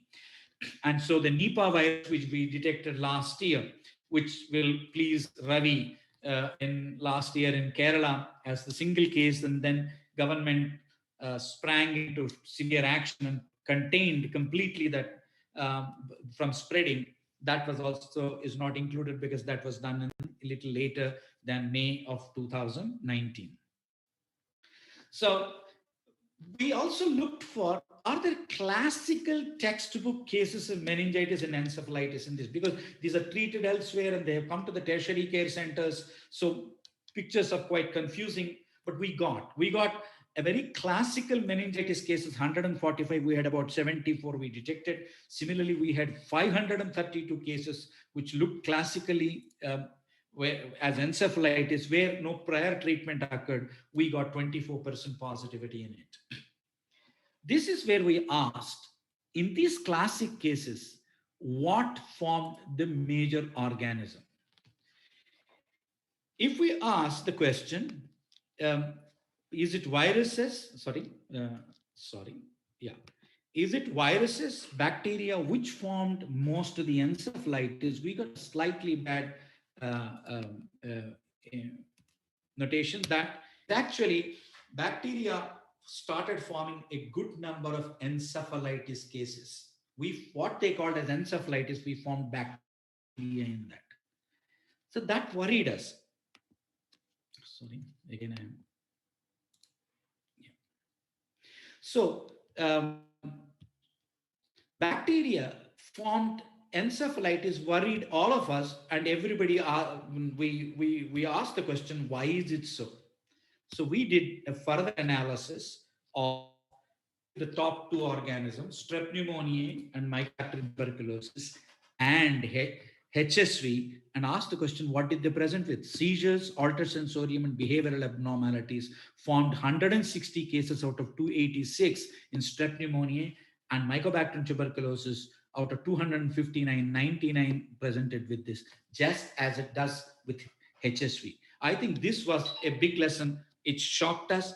I'm sure a lot of people in World Congress of Neurology, when we presented, discussed this, and they said, in fact, it is so common in entire Asia, many of the bacterial infections present with fits and altered sensorium and behavioral abnormalities. And I think this was a good finding of this. We asked the next question, out of MRI findings, where did we give a very good value to the patients who asked for this test? We got about 33% positivity in basal exudates, cortical infarcts, granulomas, and of course, hydrocephalus, we got about 44%. And we only in tuberculomas got only 29% success. Where there is a parenchymal lesion of unknown kind, we also got only 27%. Most of the cases we have given 1/3 of the cases a definitive organism that correlated with it. This is about also correlation, what organisms you can see here. And except where tuberculoma, very classically, the radiologist called it tuberculoma, we got tuberculosis maximum, but in granulomas, it is always Cysticercus, which was much more. And in cortical infarcts and also hydrocephalus, we got a whole lot of bacteria and fungi. We'll come to this, and probably most of them are post-shunt, and that's the problem here. So we asked the question, what is bringing bacteria and fungi into brain? So this, we looked at the risk factors such as sepsis, pneumonia, being on ventilator, chronic sinusitis, otitis media, cancer, steroid therapy, transplant surgeries, autoimmune diseases on therapy, HIV-infected patients, road traffic accidents, with traumatic brain injury, ventricular shunts, and neurosurgeries. When we looked at that, this is the picture. You can see the negatives are all in red, but onto the right side, there is a green column which tells monomicrobial infections or diagnosis where we give, and above that is a blue in number, which is polymicrobial we have given. It's understandable that HIV, we get polymicrobials, immunosuppressed patients or transplant patients we get, but in road traffic accidents, cancer, and of course, sepsis, wherever neurosurgeries are done, and steroids. We actually asked the question, what are these organisms? Then we actually got this polymicrobials and unimicrobials. This is the distribution, totally 207. Out of the 207, 156 are hospital-acquired infections. What can be classified as hospital-acquired infections? I'm just enumerating them here: Klebsiella pneumoniae, Pseudomonas, Enterobacter, Acinetobacter, Enterococcus, Candida, E. coli, Staphylococcus aureus. When we look at this, then what is in the red bar? Hospital-acquired infection. What is the blue, turquoise blue bars are non-hospital-acquired infections. You can clearly see HIV, the polymicrobials, most of them are non-hospital-acquired infections, such as CMV plus TB or TB plus toxoplasmosis and things like that.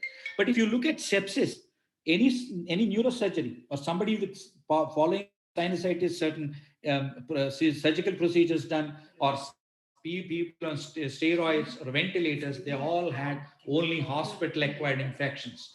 And so that is the first, another finding that we had.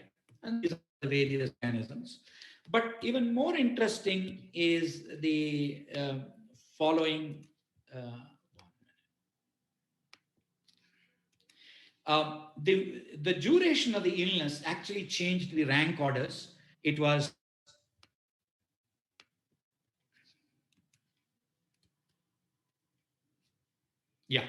In the first week, if you can see, the first week,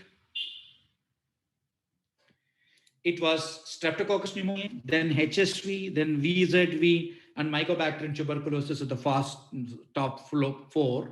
Then by the second week, it actually becomes Mycobacterium tuberculosis, Streptococcus, Candida starts coming up. These are patients, most of them were these high-risk groups which we discussed, and then herpes simplex virus and so on, and the other hospital-acquired infections predominated.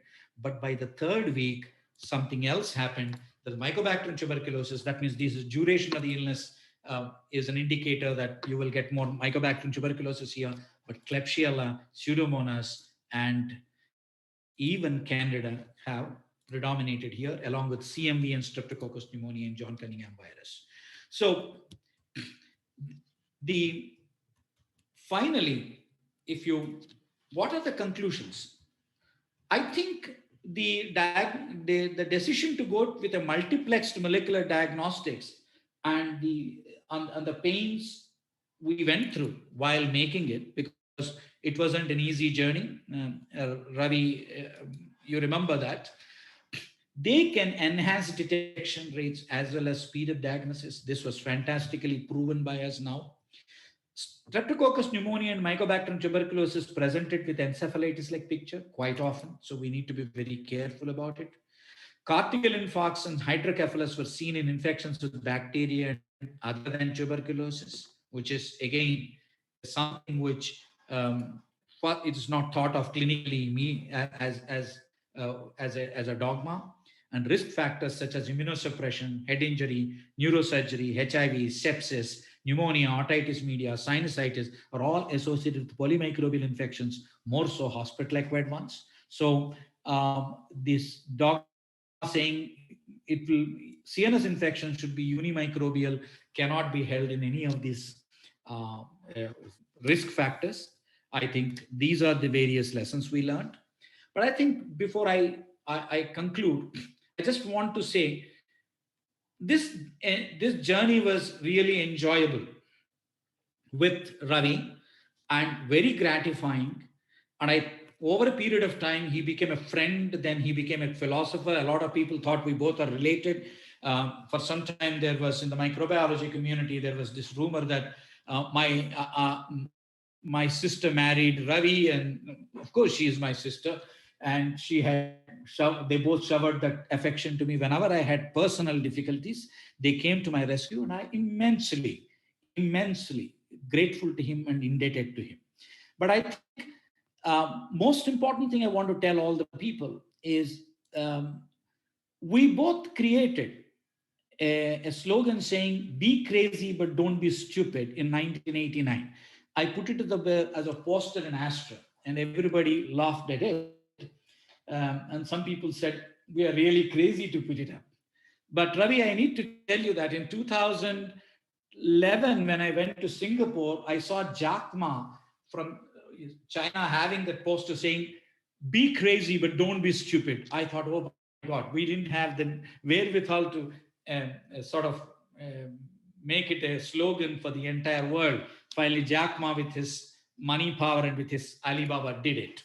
So I think my request to Ravi is, please don't leave the craziness, and please don't reduce the level of insanity. And I think those two are very, very, very important for you to continue to do what you did. And of course, when we do insane things sometimes hurt back, but I think you have great sense of humor to overcome that. So don't be ever afraid. Thank you all for this opportunity. Thank you, Dr. Ravi Kumar. Thank you so much for your talk. And crazy, so it was. I still remember your wonderful scientific interactions with Ravi way back in 1990. I used to listen to them with rapt attention. With every discussion used to be a learning for me.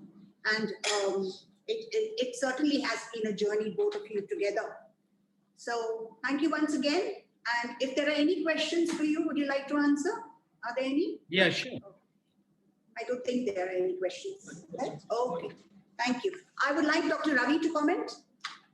Thank you, Ravi, for that wonderful talk and recapitulating all the crazy things we did together. For all those youngsters out there in cyberspace who are listening, I want to tell you that Ravi is one of the most intelligent people I have met in my life, and I've benefited from his association. In the crazy discussions we had under the greenwood tree and all sorts of crazy places, we both came up with something that I want to share. Laboratorians should not and should never limit themselves to giving a report. What Ravi showed by developing this wonderful syndrome system, and we talked about it many times, is not a diagnostic test that he developed. It's a management tool. It guided clinicians to save lives, to give antibiotics or to give appropriate therapies. I know many clinicians have shouted at him, have fought with him. I know these because I've been very close to him. So never look upon technology. For that you don't need a clinical microbiologist. Always position a diagnostic test. Ask yourself, can it be a management tool? And he gave a wonderful example. It was very gratifying to see that the way he analyzed and presented thousands of cases and the learnings from it. Now that is what all laboratory people should be doing. That's when you will actually fulfill the requirement of your place in a hospital setting. Techniques can be run nowadays by automated machines, and you can. And COVID taught us that sitting in a sauna bath in your holiday, you can interpret the test because you'll get an SMS, right? You are not needed for that. You are needed to apply your brains and see how you can save the patient and tell both the pros and cons of technology, as well as telling what it means. That is where artificial intelligence cannot replace the human brain. Thank you, Ravi, for that wonderful talk. Thank you for being in my life, Ravi. I think that is the most important thing I want to say. Thank you. Thank you, Ravi. The feeling is mutual. Nested piece here. Thank you, Dr. Ravi Kumar. Our next speaker is Dr. Venkat Subramanyam. He's a professor of psychiatry at NIMHANS, and I would request Manjuna to introduce the speaker. I'm very happy to introduce our next distinguished speaker, our own colleague from Department of Psychiatry, Professor Venkat Subramanyam. Dr. Venkat, as we fondly call him, got his MBBS degree from Stanley Medical College, Chennai, in 1998, and his MD in Psychiatry from NIMHANS in 2001. And he also pursued a PhD in Psychiatry, which he completed in 2013 from NIMHANS. His research interests are schizophrenia, neuromodulation, brain imaging, psychoneuroimmunology, psychopharmacology, and metabolic syndrome. He has collaborated with Dr. Ravi on psychoneuroimmunology projects. His research works have led to more than 330 PubMed indexed publications. Among the several awards that he has received and fellowships, a few are mentioned here. National Bioscience Award for Career Development, Dr. Shanti Swarup Bhatnagar Prize for Medical Sciences, DST Swarna Jayanti Fellowship, ICMR Vidyasagar Award, Wellcome Trust DBT India Alliance Senior Fellowship, INSA Young Scientist Medal, NASI Young Scientist Award, and DBT Innovative Young Biotechnologist Award. Over to you, sir. So good evening, Dr. Manjunath, thanks for the generous introduction. At the outset, I wish to mention I am deeply humbled and honored to get an opportunity to speak in this important occasion. What we see here in this slide is a pioneering publication which happened due to Professor Ravi's work. It is in my view, a visionary publication which has looked at viral antibodies in recent onset non-organic psychosis. As we would see, this publication happened nearly 25 years before. That shows how pioneering his views are. And I'm extremely grateful and fortunate to have been mentored. And this specific publication inspired me to learn the fundamentals of psychoneuroimmunology. And I'll be sharing with all of us in the next 15-20 minutes some of the works that we have done together and some of the learnings I have had from this wonderful teacher and mentor. Psychoneuroimmunology involves the study of the interaction between psychological processes and the nervous system and immune systems of the body. The earlier views of psychoneuroimmunology suggested a bidirectional communication between the brain and the immune system, seemingly on equal terms, with an emphasis on the notion that psychological and neural phenomena can affect the immune system.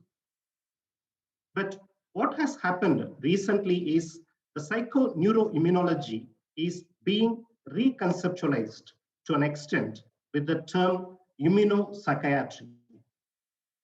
Immunopsychiatry represents a hierarchical shift with a suggestion that the brain no longer governs the immune system, but rather the behavior and emotions are governed by peripheral immune mechanisms.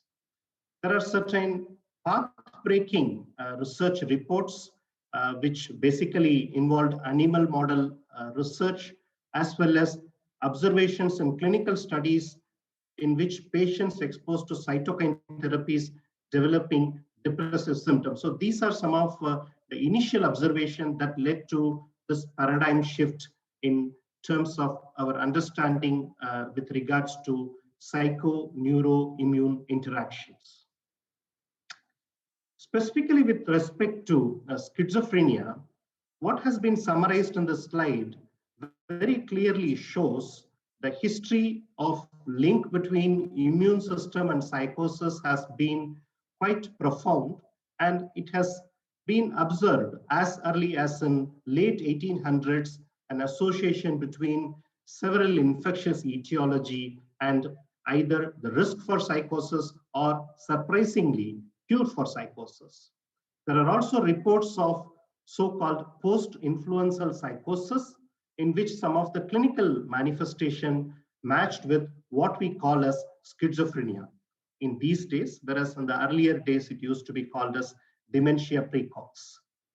Then came the Nobel Prize winning intervention, which may sound very, very surprising in terms of inoculation of a parasite to cure a disease. Then came several research studies which increasingly uncovered the relationship between the risk for schizophrenia and viral etiology, as well as neuroinflammatory pathogenesis.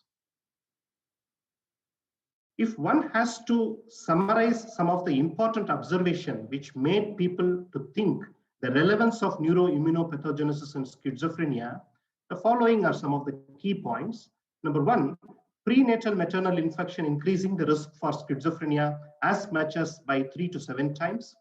And there are compelling evidences from animal models in terms of maternal immune activation, as well as immune priming influencing the cognition and later life, as well as very compelling meta-analytical evidences to support pro-inflammatory cytokine aberrations in schizophrenia. Perhaps a recent publication that appeared in Nature few years before brought forth the central focus of immune and immune-related pathogenesis with respect to schizophrenia risk.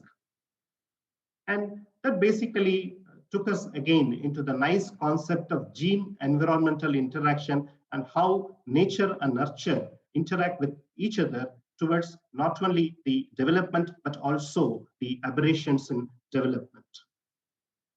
which essentially is the conceptualization of schizophrenia as an aberrant neurodevelopmental disorder.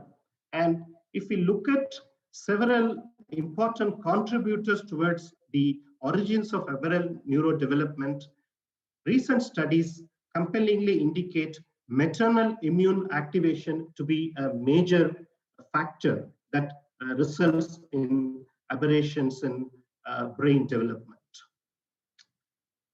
This is an influential paper that appeared in Nature Reviews some time before, which shows the wide canvas of interaction between the maternal immune activation, abnormal brain development, and which can result in a wide variety of central nervous system disorders.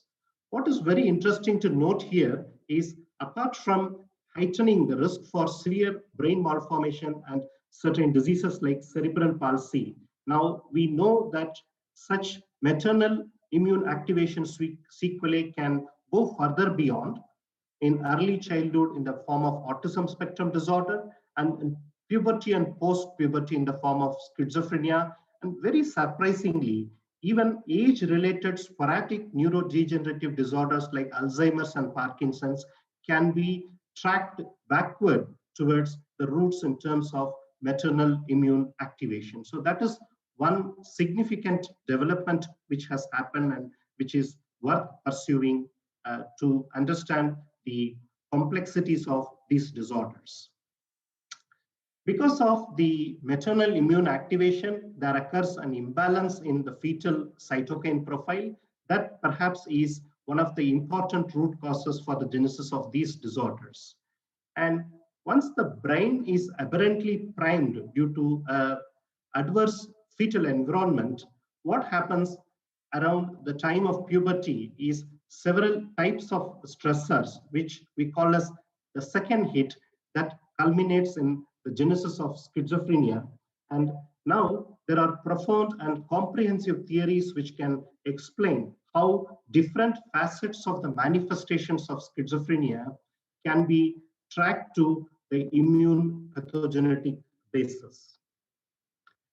So in this context, when I had my initial interactions with Professor Ravi, as many of the senior colleagues have nicely described, I was struck by his analytical ability and ability to mentor and give me a clarity with which I can try and learn some of the fundamentals of psychoneuroimmunology. And one specific molecule that we chose to pursue is the role of interleukin-6 in the genesis of schizophrenia. Interleukin-6, especially if we look at the genetics, it has very interesting profile. The regulation of IL-6 or interleukin-6 expression is influenced by a specific polymorphism, and this polymorphism is something which is very important if we look at the fetal neurodevelopment, because a maternal immune activation or a stressor during the pregnancy can tilt the balance towards an aberrant pro-inflammatory state, which is primarily mediated through this specific polymorphism. And very importantly, hippocampus, which is a critical brain region that is implicated in schizophrenia pathogenesis, has most pronounced expression of interleukin-6 receptors. Some of the earlier neuroimaging studies that I participated during my residency and later times showed significant hippocampal volume deficits in schizophrenia patients, and this hippocampal deficits can be nicely mapped with a neurobiological correlate of interleukin-6 abnormalities, mainly because of the commonality of the increased expression of IL-6 receptors. And this can be linked with the IL-6 polymorphism that I had mentioned.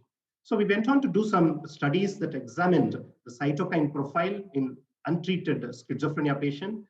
This is the PhD work of a student, Dr. Sunil Kalmadi, in which we uncovered very interesting cytokine aberrations profile in untreated schizophrenia, which is strikingly characterized by increased levels of plasma interleukin-6. Very importantly, when these schizophrenia patients were treated with antipsychotics, interleukin-6 levels became almost normal, as we would see on from the right panel of this slide. The interleukin-6 level at the pre-treatment or antipsychotic naive state is high, and when the medications are given to the patients, especially the antipsychotic medication, the interleukin-6 levels dropped and it came closer to what we could see in healthy comparison subjects. What is even more important was that the magnitude of reduction of this plasma interleukin-6 correlated nicely with the magnitude of improvement of the clinical symptoms, suggesting that there might be significant pathogenetic correlates between this specific immune parameter and the symptoms, as well as possibly the pathogenesis of schizophrenia. We went on to examine something more comprehensive in terms of combining the interleukin-6 promoter polymorphism and the hippocampal volume in antipsychotic naive schizophrenia patient, where we reported very interesting status by genotype interaction on the hippocampal volume in schizophrenia patients. It is noteworthy that specific finding is important in terms of one of the first reports of what is called as a differential susceptibility.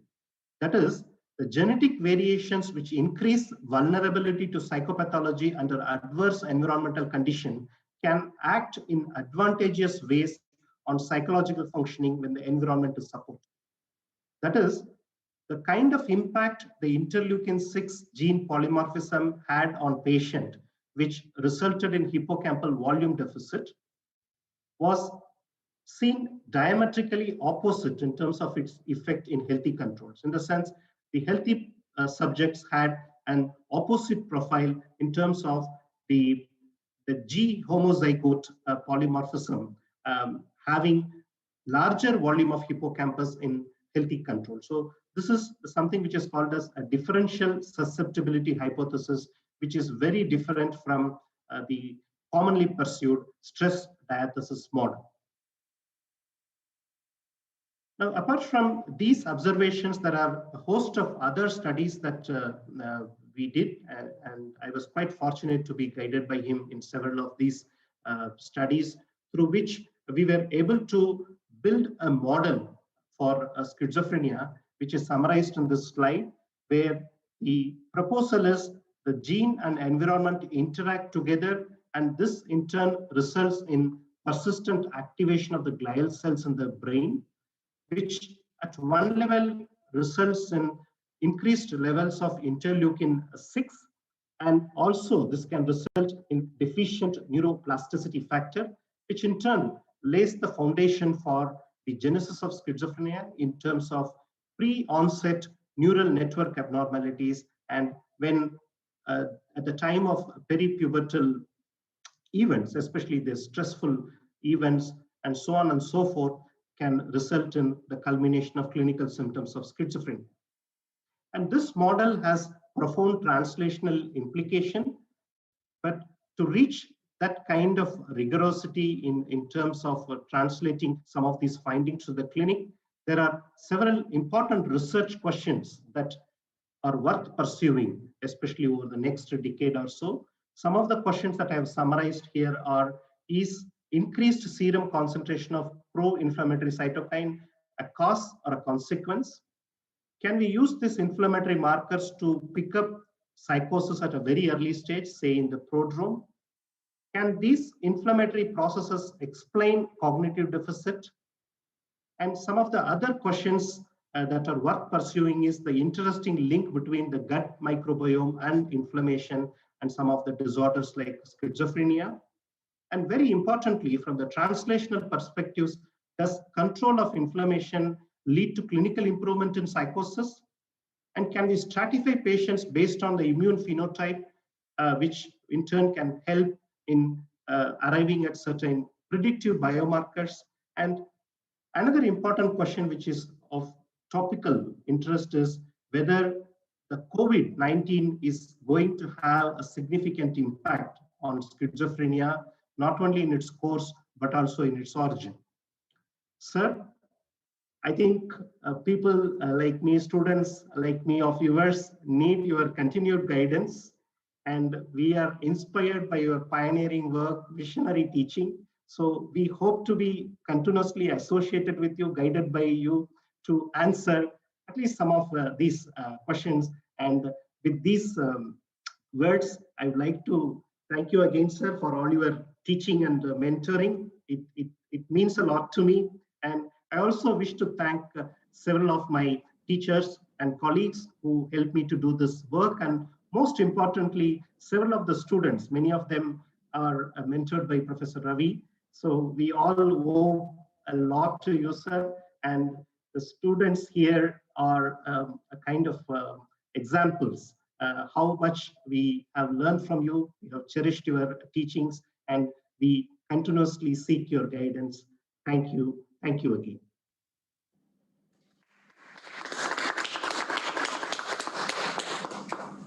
Thank you, Dr. Venkat. Thank you so much for taking us through the psychoneuroimmunology field of what can be done, what has been done, what can be done, and what can be done, of course, what is the future. Okay, I still remember, the students, you showed us a paper of Dr. Shrikant, right? Who worked on schizophrenia, psychosis, and we had Rakeep talking on chronic fatigue syndrome. So Ravi has worked extensively, and at that point I used to wonder, what is psychoneuroimmunology all about? So wonderful. Dr. Ravi, your comments? Thanks, Venkat, for a wonderful summary of current perspectives in schizophrenia. It was a great pleasure. For all of you out there who are listening, Venkat bore the brunt of my armchair theories. Post 4:30 in a green checked sofa in my office, which many of you have sat on.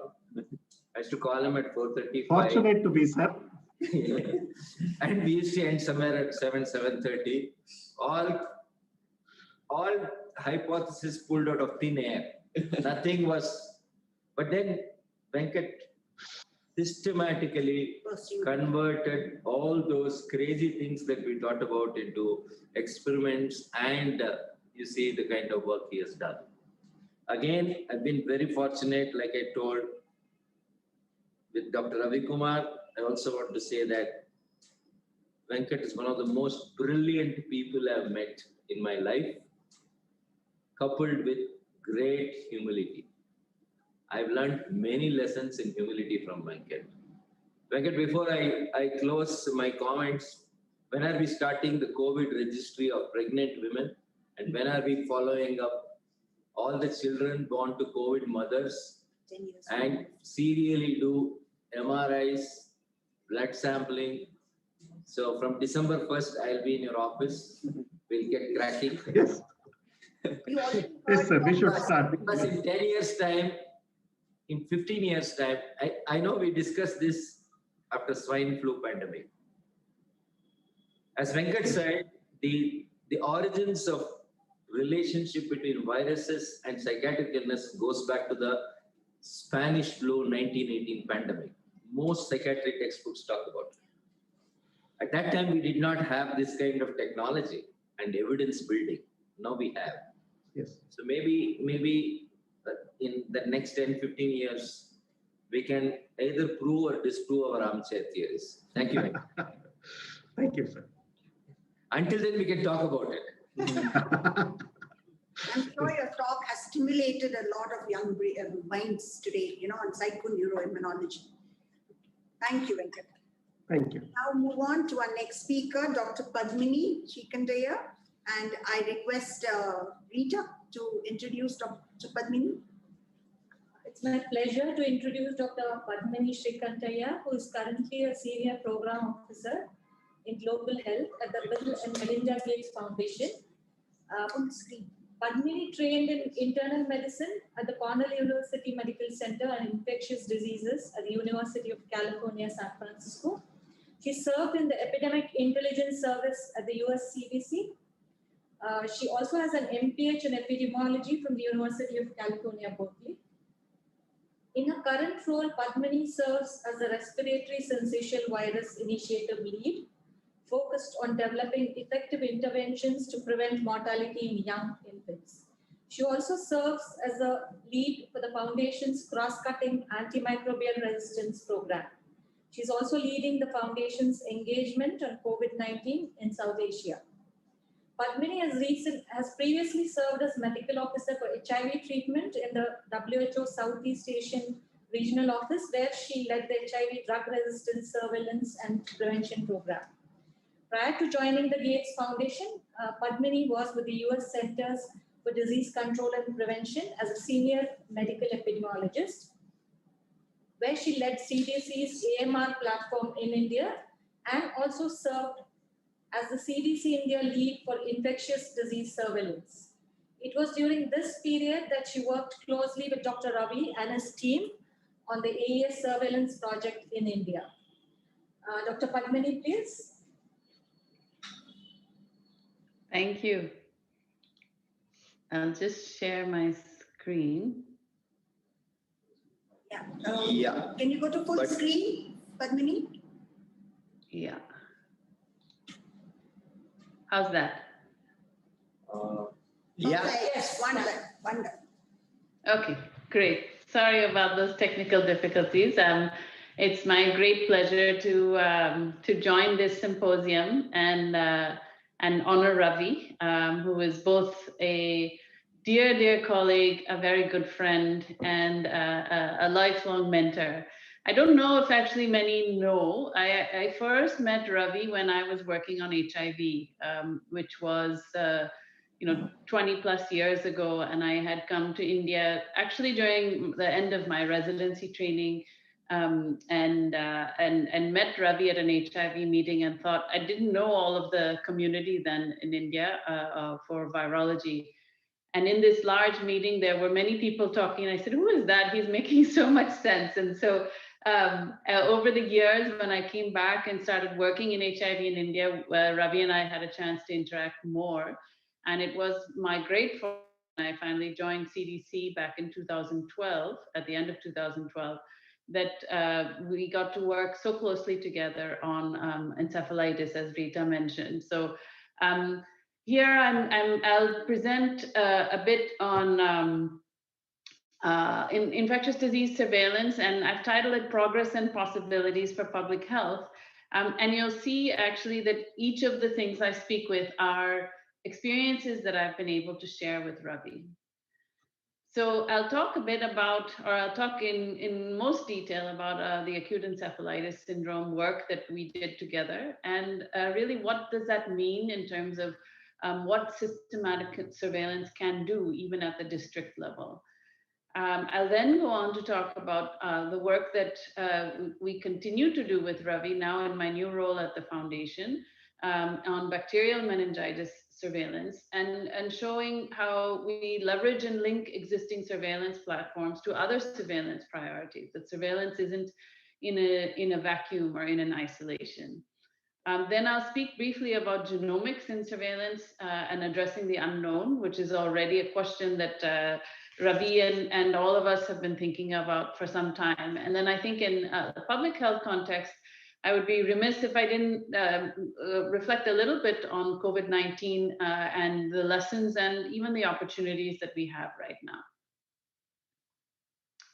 So first on the acute encephalitis syndrome in India. And as I think Ravi has seen this figure many times, it was the start of many of our discussions. That when we started working together in 2013, and for years before, there were a rising and consistently high number of acute encephalitis syndrome cases reported in India. Testing for the acute encephalitis syndrome was limited to Japanese encephalitis in surveillance platforms in the national program, which with forethought had started the Sentinel surveillance program back in 2005. but had focused very much on Japanese encephalitis. And so as vaccination was rolled out, particularly in highly impacted states, and as testing even expanded, there still was a huge gap between the JE cases that were identified and the overall number of acute encephalitis cases. And each year, as you probably heard before, these continue to pose this question and conundrum of why are what are these cases, what causes these, and how can we address them and reduce the related mortality. And so that was the challenge that Ravi had already been working on, and I got the chance to work with Ravi closely since 2013, and that partnership continues today. So with the team at NIMHANS, and this was when I was with CDC, and then Kayla Lasserson, who's also online, was directing CDC.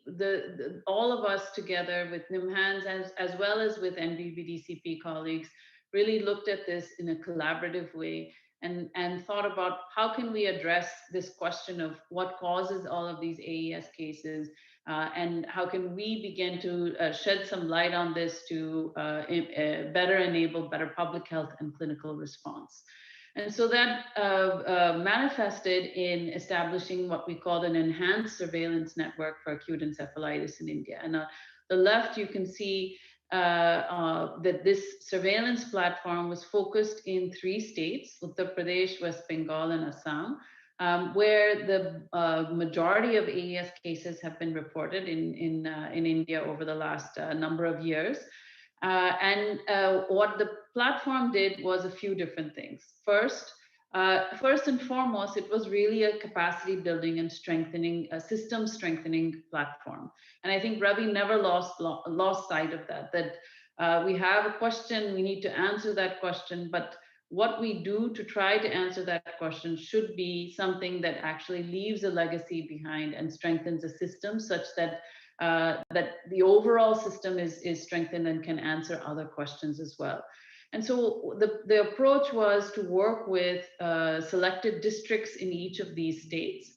Each district hospital which was receiving and seeing acute encephalitis syndrome patients would have some additional capacity to support appropriate collection of specimens. These labs and hospitals would enroll patients and would be linked to reference labs, which were denoted in the red dots, at each state, that would allow for more enhanced or more detailed testing of specimens beyond just Japanese encephalitis virus. And that these 3 states together would be part of a national network that NIMHANS would overall oversee and coordinate.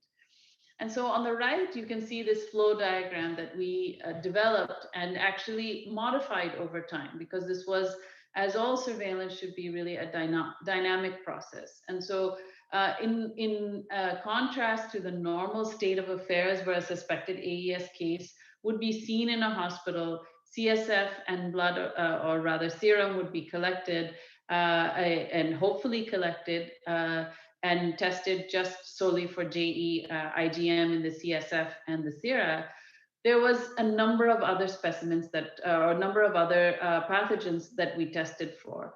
And initially, the CSF was tested for JE at the district lab, then sent on for JE negative specimens to referral lab, and both the serum and the CSF were tested for a number of other pathogens. Over the course of the first 3 years of the surveillance platform, we saw that, and I'll come to the findings in a minute, but we saw that we were beginning to, a few pathogens, namely JE, scrub typhus, and dengue, were accounting for the majority of those identifiable etiologies. And we thought about it and we said, how can we make this more impactful? We're able to actually see a greater number, we're able to identify the causes in a greater proportion of cases. But how can we make this more impactful? How can we reduce the time that that is required between when a specimen is collected and when a diagnosis is given, such that particularly when we think about scrub typhus and dengue, etiologies where the treatment and the management would be influenced by recognizing what pathogen is causing the illness, with antibiotic treatment for scrub typhus and differential management of fluids and other criteria for dengue. We then said, let's bring this diagnostic capacity down to the district level. They are now strengthened, and they have been showing very regularly the capacity to test accurately in ELISA for JE. Let's bring these other pathogens to the district level as well. And so in this diagram that you see, it was actually the modified algorithm that was utilized to show that scrub typhus and dengue could also be tested at the district hospital. And we began to recognize also that pathogens beyond sort of the standard acute encephalitis syndrome pathogens that really more often fall into an acute febrile illness presentation should also be part of our standardized algorithm. And so in that last year of where I was acutely involved, we also added the testing for chikungunya and leptospira. And lo and behold, what was now previously about 10 to 15% of cases who received a diagnosis doubled and tripled to about 40%. And this here on this slide here is actually showing this, what is the value of actually doing this sort of systematic testing. And what these data show is in 2017, where we had over 2,000 patients who were presented and enrolled in the surveillance platform with AES, in whom both serum and CSF were collected, 13% were detected to have JE. But normally the story would just end there. And the story didn't end there because of these efforts that, that Ravi and others were able to lead and that we did together, which is that the JE negative patients were then further evaluated for other etiologies. And lo and behold, a third of them were positive for other etiologies, elevating the total proportion who had an etiology identified from 13 to 40%, or almost about a threefold increase in etiologic identification. And so the outcomes of this was really to strengthen the laboratory network, improve pathogen detection at the district level, and a network system where the state referral labs are able to support designated district hospitals. The second thing is actually, and this took a lot of work by Ravi, his team, Shafiq, and others who are working in the district hospitals and at the referral labs, to establish a reliable and robust transport mechanism. We focus a lot on the findings ultimately, but getting to that point where you can even generate results and findings means a lot of this logistical and practical work in the field in terms of a reliable, robust transport mechanism between the district hospital, the state referral labs, so that there could be timely specimen testing and results reporting. And finally, as we see here, as I've already outlined, the utilization and development of this standard diagnostic algorithm further then helped to modify the diagnostic approach in India. And that was based on these surveillance data. And so, as I mentioned earlier, in addition to JE, in this 40% or the 31% who had another etiology identified, 4 pathogens, particularly in 2017, where we included testing for chikungunya and leptospira, 4 pathogens rose to the top: scrub typhus, dengue, chikungunya, and leptospira. And these really began to inform our thinking about what does AES, what falls in this broad umbrella category of AES? And is AES truly just acute encephalitis syndrome, or should we really begin to think about it as both AES and acute febrile illness? As has been mentioned earlier, along this time, there was also ongoing acute febrile illness surveillance, also led in partnership with CDC and Manipal University, and Kayla was directly leading a lot of this work with Dr. Arun at Manipal. And together, when we put these two platforms together of acute febrile illness and acute encephalitis, there were over 40,000 patients who were admitted to district and sub-district facilities with acute febrile illness or acute encephalitis syndrome, which we saw as one type of syndrome that was among the different acute febrile illness presentations, and a particularly important one. And across these 40,000 patients, we saw the same trend, that this systematic laboratory testing resulted in an etiologic diagnosis in 40% of patients, compared to the much lower proportion of patients who have an actual etiologic identification that influences their clinical management prior to this sort of systematic approach. And this led ultimately to thinking about what are these key pathogens. We cannot necessarily test for a laundry list of pathogens in a public health approach in perpetuity. So how do we make this actually a real life public health good? And how do we make this a practical public health good? And so in that 40% of patients in whom an etiology was identified, there were really 7 pathogens that rose to the top that accounted for the vast majority of those that could be readily identified. And those are listed here. And these began to reflect actionable public health data. And I think one of the most gratifying things that I was able to experience with Ravi in this work, Ravi and Kayla and Nivedita and others who were all part of this work, was to really see the transition from the work that we started in trying to understand this question, what causes AES, to a point where data were generated, but not only generated, but began to be incorporated in standardized testing algorithms at the state as well as even in the national network. And here I'm going to embarrass Nivedita for a minute, who gave a lovely presentation a few years back and talked about how these exact 7 pathogens could be then incorporated into the ICMR Vrdl network. And initiating the testing for these key pathogens in acute febrile illness and encephalitis patients, and notably mentioned the potential for enhanced outbreak detection, that these labs are now giving this systematic testing for these pathogens has a network where specimens are appropriately collected and received in the reference labs, where additional testing can be done and be ready for detection of new pathogens or emerging pathogens and enhanced outbreak detection. And we'll come back to that in a minute when we actually talk about COVID.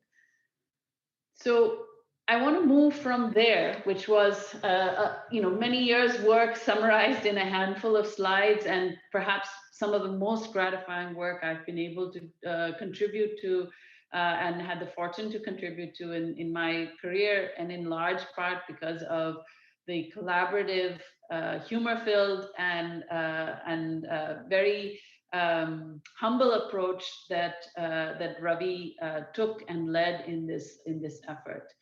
But we didn't want the story to end there. That story continues in the work that I mentioned, and how it's being incorporated in national and state level guidelines. But what else can this surveillance platform do? And that's the question that we always should be asking in epidemiology and in public health is, what else can we try to answer when we build a platform? There are multiple questions, and let's leverage this to try to answer those questions as well. So that brings me to this bacterial meningitis surveillance platform, and it's really gratifying to me that, as sad as I was to leave India and leave the work at CDC and come to Seattle, I was able to continue the partnership both with Ravi as well as other partners, including ICMR and Dr. Nivedita, that leverage the AES platform plus the surveillance platforms that ICMR has in place to address another major question, which is around bacterial meningitis. And as we all know, it continues to be a major killer, particularly among young children. And one of the key etiologies is Streptococcus pneumoniae. In 2017, the Indian Ministry of Health initiated the rollout of pneumococcal conjugate vaccine. And this highlighted the importance of understanding what are the serotypes of invasive pneumococcal disease in India. How can we generate data that are reliable on the serotype distribution of invasive pneumococcal disease? And then be able to follow this through the time that vaccine is introduced and rolled out, so that we have a better way of understanding evolution of serotypes in the context of expanding PCV rollout and coverage. And the syndrome that was most readily accessible was meningitis, because there is a sterile site. We can actually readily do a lumbar puncture, allow for a detection of Streptococcus pneumoniae in a sterile site, compared to the challenges that might be faced in other invasive pneumococcal disease. So trying to address this question in discussions with, at that time when I was with CDC, in discussions with the Foundation, ICMR, and NIMHANS, we said, well, what can be done with the AES platform? And what can be, how can we bring these together with other platforms that exist in India? And that those other platforms were the ones that were already in existence and being led by ICMR. And so this was another lesson in public health, is not only do you look to see how one platform can be leveraged to do more, but it is a team effort. It's always a team effort. And so we look to see where else can we partner, and fortunately ICMR also had this this great forethought to think about how to leverage existing platforms for the greater good of India. And so now this same AES platform is modified to include meningitis as well, with a slight modification in case definition, and allows for not only the detection of strep pneumoniae, which was already included in the standard algorithm, but now with Apex labs at NIMHANS, as well as CMC Vellore, this beautiful network has grown under the leadership of Dr. Nivedita and Dr. Balaji and Dr. Ravi, to include 24 sites across the country, each linked with a reference lab at the regional level, and coordinated across the country by ICMR, but with key technical inputs and Apex lab capacity at NIMHANS and CMC. And so now all of the work that had been put into trying to address AES is also being utilized to generate these critical serotype data. So and those data are this platform is very much ongoing. The data are being generated even in the context of challenges in lockdown this year. It's been really heartening to see how that platform continues to thrive. So now I want to move to another question which came up in our work with Ravi as well, which was, what about addressing the unknown? That's great that we were able to bring the proportion of patients with an etiologic identification from 13 to 40%, but that still leaves the what's next. How do we address this unknown? And so, even from some years ago, we began thinking about application of next generation sequencing methods for surveillance. And not from a solely scientific inquiry base, but actually from a public health base. That how can we begin to understand the limits of our serological based identification and even molecular based identification of pathogens. We ultimately are limited by the timing of when specimens are collected, the ability to, the finite number of pathogens that we're able to test for in normal methodologies.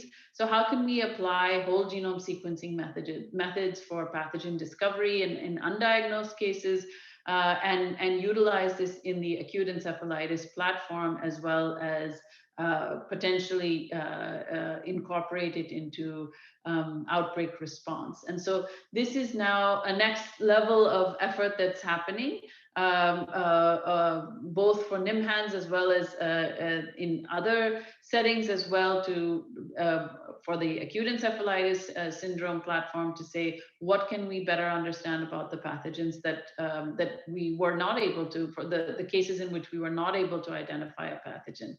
And I will just move on to say, actually, this is really as we look to sort of the topic was really thinking about the next decade. And I think we started thinking about the next decade even at the start of our work, that the work that we started doing in the acute encephalitis syndrome surveillance platform was thinking about generating the data and the next set of questions. And this is the same sort of questions that are being raised globally, where sequencing becomes critical in surveillance.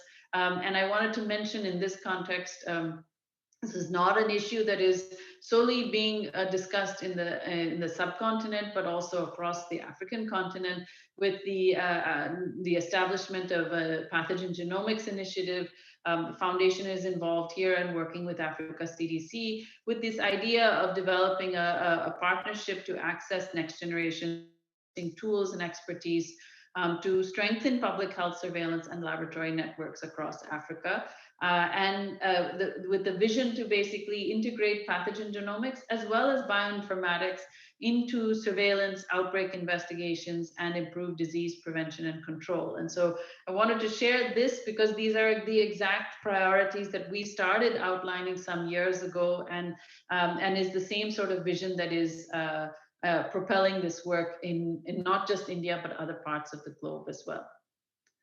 So in my last few minutes, I want to talk a little bit about COVID-19. Of course, we're all familiar with these maps. This one I just took yesterday from Our World in Data, and you can see there's just far too much red on this map, and we're all frankly exhausted with the ongoing pandemic, and hopefully, as we start to hear some positive news about vaccines, we'll see a light at the end of the tunnel.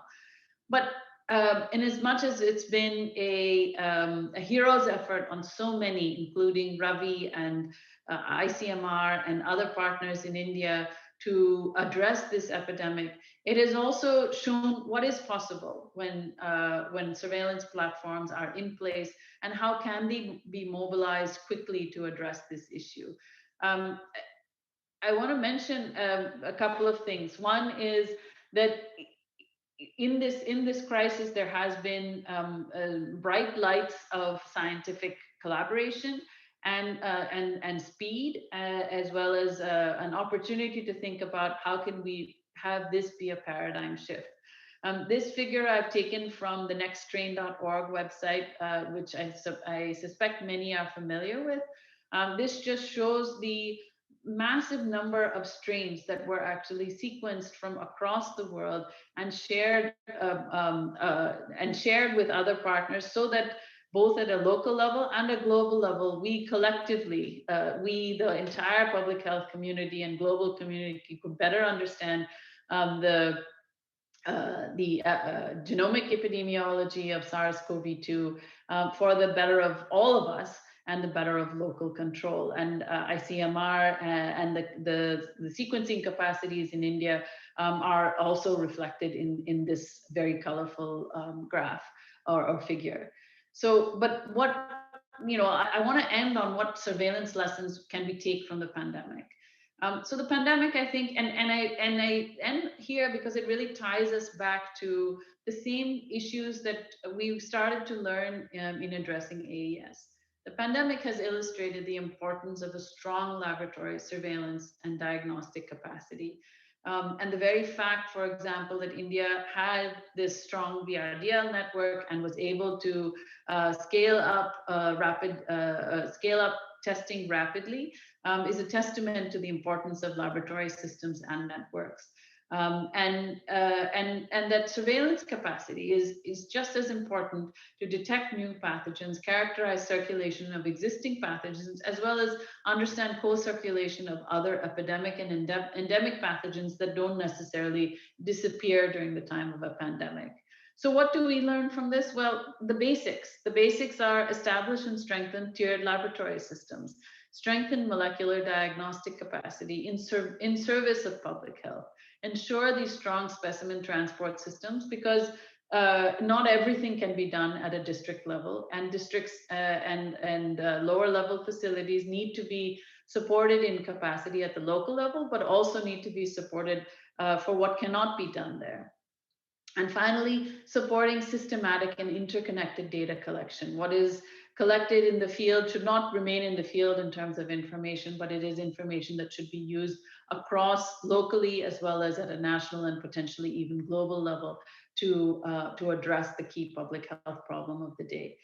And then finally, what happens in the next level? The next level is incorporating platforms for sequence-based testing, ensuring that these data are linked, and supporting the data sharing across the different international platforms. And I want to end there because these are the same lessons that I think we started with and we really embodied in trying to manifest in the acute encephalitis surveillance platform. And these are the same lessons that we are learning from this current pandemic, but thinking about how we can layer on additional technologies as they evolve and become more available and are refined to be better and capacitated to address these public challenges. And finally, I just want to say that all of this, and particularly the CDC work that I was privileged to participate in, was really a huge team effort and one of the great joys in my career to be a part of. I'll end by saying that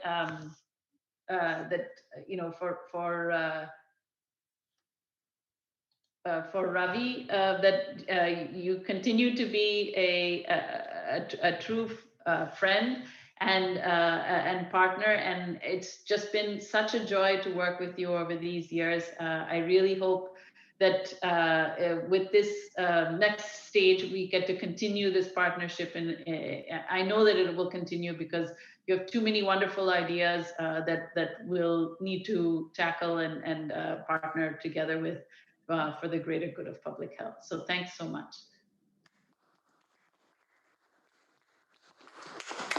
Thank you, Padmini. Thank you so much for taking us through with all the work that has been done on acute encephalitis syndrome, meningitis surveillance, unknown pathogen discovery, as well as COVID-19. I'm sure you will understand now that when I wrote to you saying that Ravi's levels of energy just cannot be forced into retirement. Now you'll agree that there's something more that we need to do, isn't it? Ravi needs to do. So over to you, Ravi, for comments.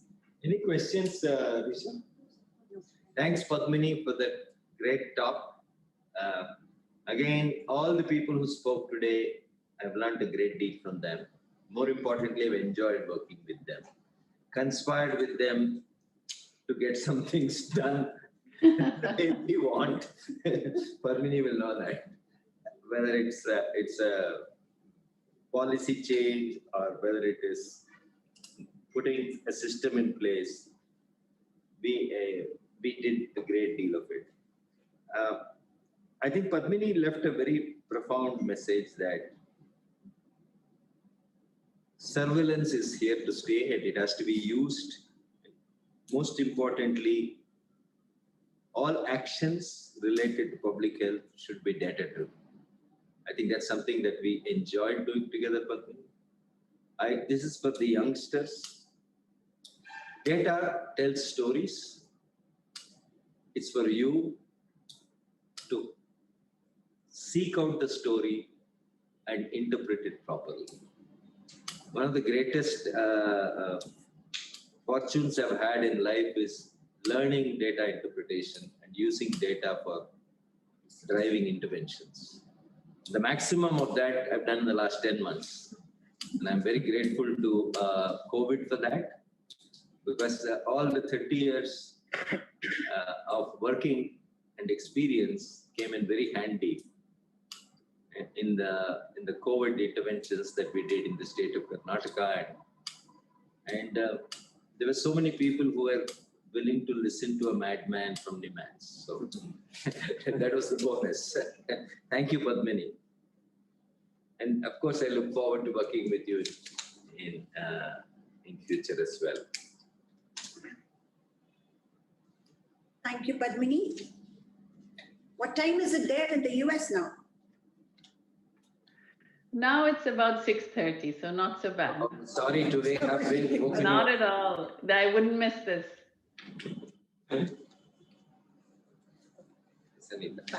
Okay. We have finished all our scientific presentations, and you would all realize that the themes that we had selected for this evening for the symposium are areas where Ravi has extensively contributed. CNS infections, he started his career in NIMHANS with Japanese encephalitis and moved on, and the work that he has done on acute encephalitic syndrome with the surveillance in the Northeast as well as UP is something that, where has been policy decisions that are made by those states that were involved in this surveillance program. Diagnostic virology, you will see that capacity building that he has done in the last 10 months. Those have been the glorious 10 months of his career, I would say, where he has been able to build diagnostic capacity in 160 medical colleges, government as well as private. And that is one of his major contributions to virology. Diagnostics with Dr. Ravi Kumar that he started with in the department. I still remember the way both of them would sit and cultivate, or in what is that, cyst, right? Cyst in synthetic media. From those days to getting the biotech award for Japanese encephalitis is something is definitely a feather in their cap. Psychoneuroimmunology with Dr. Venkat now, but in the previous years with Dr. Gangadhar, Dr. Janki Ramaya, with Dr. Shrikant and Dr. Rakib, and as well as with Dr. Suman Khanna, right? So, as well as you've heard Padmini talk to you about, the AES program that we had, which was the CDC cooperative agreement, as well as the Pneumococcal surveillance for the vaccine rollout that is still ongoing. So, Ravi, would you like to sum up anything? What is the next? We move on to the next session, where we have our colleagues from the Department of Neurovirology. They would be contemplating on their association with Dr. Ravi. So, Dr. Rita? Yeah, so I'm Dr. Rita Mani, and I've been privileged to work with Dr. Ravi for the last 12 years. We are here to honor Dr. Ravi today on a superannuation from his official position in NIMHANS this month. Fondly known as Virus Ravi to all of us, he is unarguably the most infectious virus known to all of us, in the sense that for the last 30 years or so, he has been continuing to spread his infectious enthusiasm, the scientific temper, and of course his distinctive wit and sense of humor. We will be kidding ourselves if we really believe that Dr. Ravi is going to retire, because I know that this word does not exist in his dictionary. He can never retire from inspiring others. He can never retire from spreading and disseminating his knowledge and wisdom. In fact, 30th November, Dr. Ravi will turn 65 years younger. And on behalf of our entire neurovirology family at NIMHANS, I would like to wish him a very happy birthday and a very healthy, peaceful, and gratifying life ahead. Thank you, sir. Thank you on behalf of our entire neurovirology. Dr. Manjunath? Having listened to Dr. Ravi in a symposium as an undergraduate student 26 years ago, talking about HIV diagnosis, I was inspired to work with him someday. And that opportunity came to me a few years later when I registered for a PhD with Professor Chandramukhi as my mentor and Professor Ravi as my co-mentor. So as a PhD student, like most people would express, his students would express his unique style of teaching. I won't say teaching, he never preferred that term actually. He wanted to facilitate learning. So that was what he preferred. He was a great facilitator. So he helps his students to go and explore and in their pursuit of science independently. So that's one very unique quality about him. And the other one that I always have felt very special about him is a childlike enthusiasm to science. Always with a smile. Every small aspect, every big aspect of science, how he talks about it, discusses about it with that enthusiasm. And so a few years later, and after my postdoctoral fellowship, when I came back as his colleague, and if I imagined that just because I was a student, that things are going to be easy for me, no, it's, it would, as your mentor who always meant good for you, he wouldn't let you relax in his own admirable style. He always throws down challenges to you, and he has set the bar so high that you're pushed to reinvent yourself, probably in all spheres of your life, to keep up with his high standards. That is an exciting challenge to take up as his students and colleagues, and I'm sure that's the way he likes it. Lastly, having worked very closely with him the last 9 months in efforts to contain the pandemic, having witnessed the selfless manner in which he has gone about, despite trying times for him personally, he has been truly phenomenal and inspirational, personally for me and many others in the department. I wish him the very best as he changes gears to move on to his next phase of his life. But I very eagerly look forward to work with him like many others for a long time to come. All the best, sir. We have our medical laboratory technologists, Mrs. Kamla and Mr. Mahesh. I'm grateful to you. You are very friendly. I didn't feel that you are my boss.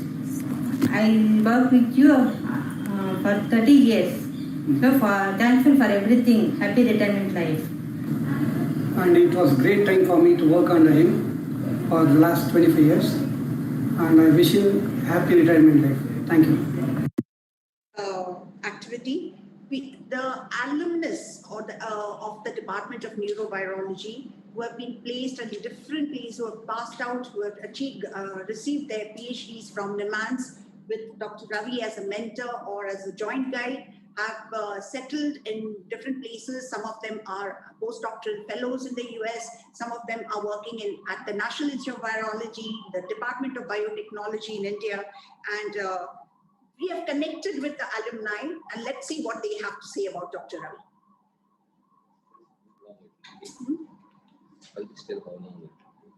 Dr. Ravi, you are supportive, understanding, caring. Whenever you see anyone sad or depressed, you used to crack jokes to cheer them up. Your smile is so viral that automatically it brings smile on faces around. I really feel privileged that I met such a wonderful person in my life. Wish you healthy and happy long life. Hello sir, you shall always remain a very special person in my life, and I shall always remember you as the one who taught me and many others how to think, read and write science. Wish you all the very best for your future. Thank you. Hello sir, the time that I spent in neurovirology was such a great learning experience, and I'm grateful to you for giving me that opportunity. I'm especially grateful for your words of comfort that you offered during times of distress and the great life lessons that I've learned from you. I remember them to this day with gratitude. I wish you a very relaxed and enjoyable retirement with the much deserved time that you are going to get for yourself and your loved ones. Dear sir, all along my student life, I was blessed with virtuous and honorable teachers. You are one among them. Although you were not officially a guide on my PhD thesis, your presence as shadow guide was always there. You have been an unpretentious teacher and mentor for me. I am indebted to you for the unconditional moral support given to me during thesis viva. Sir, no one can say goodbye to you, to a teacher like you, because you will forever be in our hearts. Hi, I'm Maria. I did my PhD under the guidance of Dr. Ravi. Actually, even before I joined NIMHANS, I had heard a lot about him from my friends and colleagues, that he's an excellent teacher and a very good mentor. So I joined NIMHANS with the dream of becoming his PhD student, and he gave me that opportunity, for which I'll always be grateful. During my time there in NIMHANS, I learned a lot of things from him, and today I would like to thank him for everything he's done for me. Wishing him a very happy retirement. Dear sir, I consider the opportunity to complete my PhD from NIMHANS with your guidance as a blessing to me. I'm thankful to the state-of-art and world-class training I received from you, sir. This was a strong foundation for developing my skills in virology throughout my career.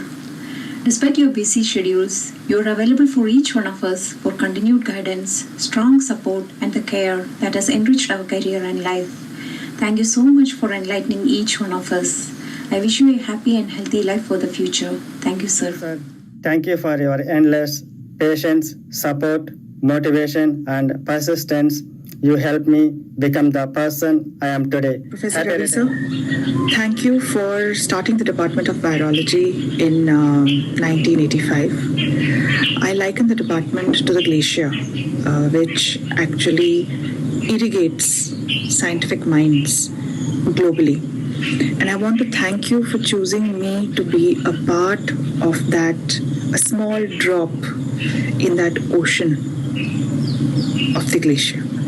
And finally, Professor Ravi sir, my Guru Dakshina to you will continue.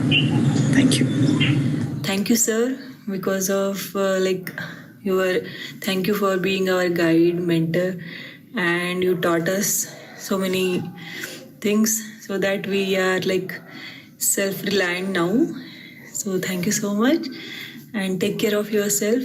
Thank you. As a mentor, Dr. Ravi is very optimistic, supportive, and encouraging. He can simply energize a room full of people.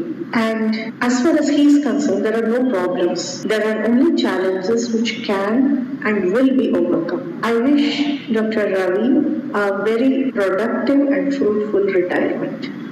Thank you. Thank you, sir, for giving me an opportunity to pursue my PhD at the age of 34 when I had lost hope from this prestigious place.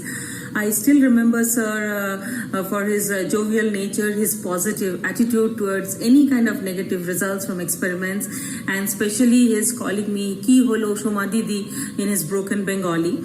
Lastly, I would like to mention that I got a very good training from sir on the aspect of tissue culture and cell culture system, and that training still helps me stand out among several researchers till today. Thank you, sir, and wish you all the best for your future endeavors. Hello, Dr. Ravi. Hope all is well there. And thank you so much for your kind support and motivation you did for us during our PhD time. Much appreciated. Thank you so much for your patience and persistence for bringing us the person we are now. And I'm glad you're entering a new phase, which is a golden phase of happy retirement. Happy, happy, happy retirement to you. And we love you all and we miss you all. Thank you. Many people enter our lives, but only few will leave an indelible mark of theirs in ours. And that's Dr. Ravi. It's an honor to be his student. I've cherished every moment that we have spent together. One of my favorite take-home messages, never be stingy in asking or giving. What makes him different from others is his tireless passion for the work, be it helping students like me, writing up their thesis, be it the administration work, or be it the research activity, and last but not the least, his service towards the society. I wish him a very long and a healthy future. A proud student of Dr. Ravi and Dr. Anita Desai. Dr. Ravi is a great virologist and a great teacher. He was always there for all of us at any part of the time. I wish you all the best, sir, for your second innings in the life. Thank you. Dear sir, Congratulations on a very successful tenure at work, and wishing you something which is equally successful and enriching in the next phase of your life. You've constantly inspired us to do our best at all times. You have maintained calmness and dignity even during the most trying situations. You have always led us by example, be it your intellect, your demeanor, and the way you communicate has always been like striking a chord with every one of us. And wishing you all the very best in all that lies ahead for you. Hello everyone, thank you so much for inviting me to this event today. I'm so glad to be connecting to you all after such a long time, and I'll be glad to share a few of my thoughts and memories about Professor Dr. Ravi. I can confidently say that the Department of Neurovirology in NIMHANS is one of the best places in the country and the world to study neurotropic viruses. And a big share of that credit certainly goes to Professor Dr. Ravi for having established it and nurtured it all along. He's a brilliant neurovirologist, an outstanding teacher, and an exceptional leader. And as he completes a major milestone in his career soon, I wish him all the very best and a very happy, healthy, and contented life post-retirement. Hello, sir. It's been a great privilege to have known you and worked under you. Thank you for all the love and affection that you have shown us throughout. Wish you loads of good health and happiness. And yes, juice breaks won't be the same again, sir. Thank you, everyone. I have a very small, pleasant duty to do. I have prepared a memoir for Dr. Ravi, and these are compliments and accolades from his batchmates, his reflections from mentors, expressions from colleagues, annotations from collaborators, and showers from well-wishers. This is for you, Ravi. Thank you. Your achievements and your accomplishments. Thank you. Can you zoom in on this? Vishal, come. Vishal. You want to go there? Zoom madam.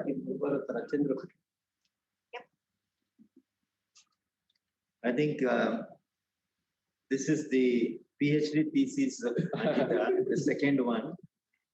I must thank her. I can't find words to thank.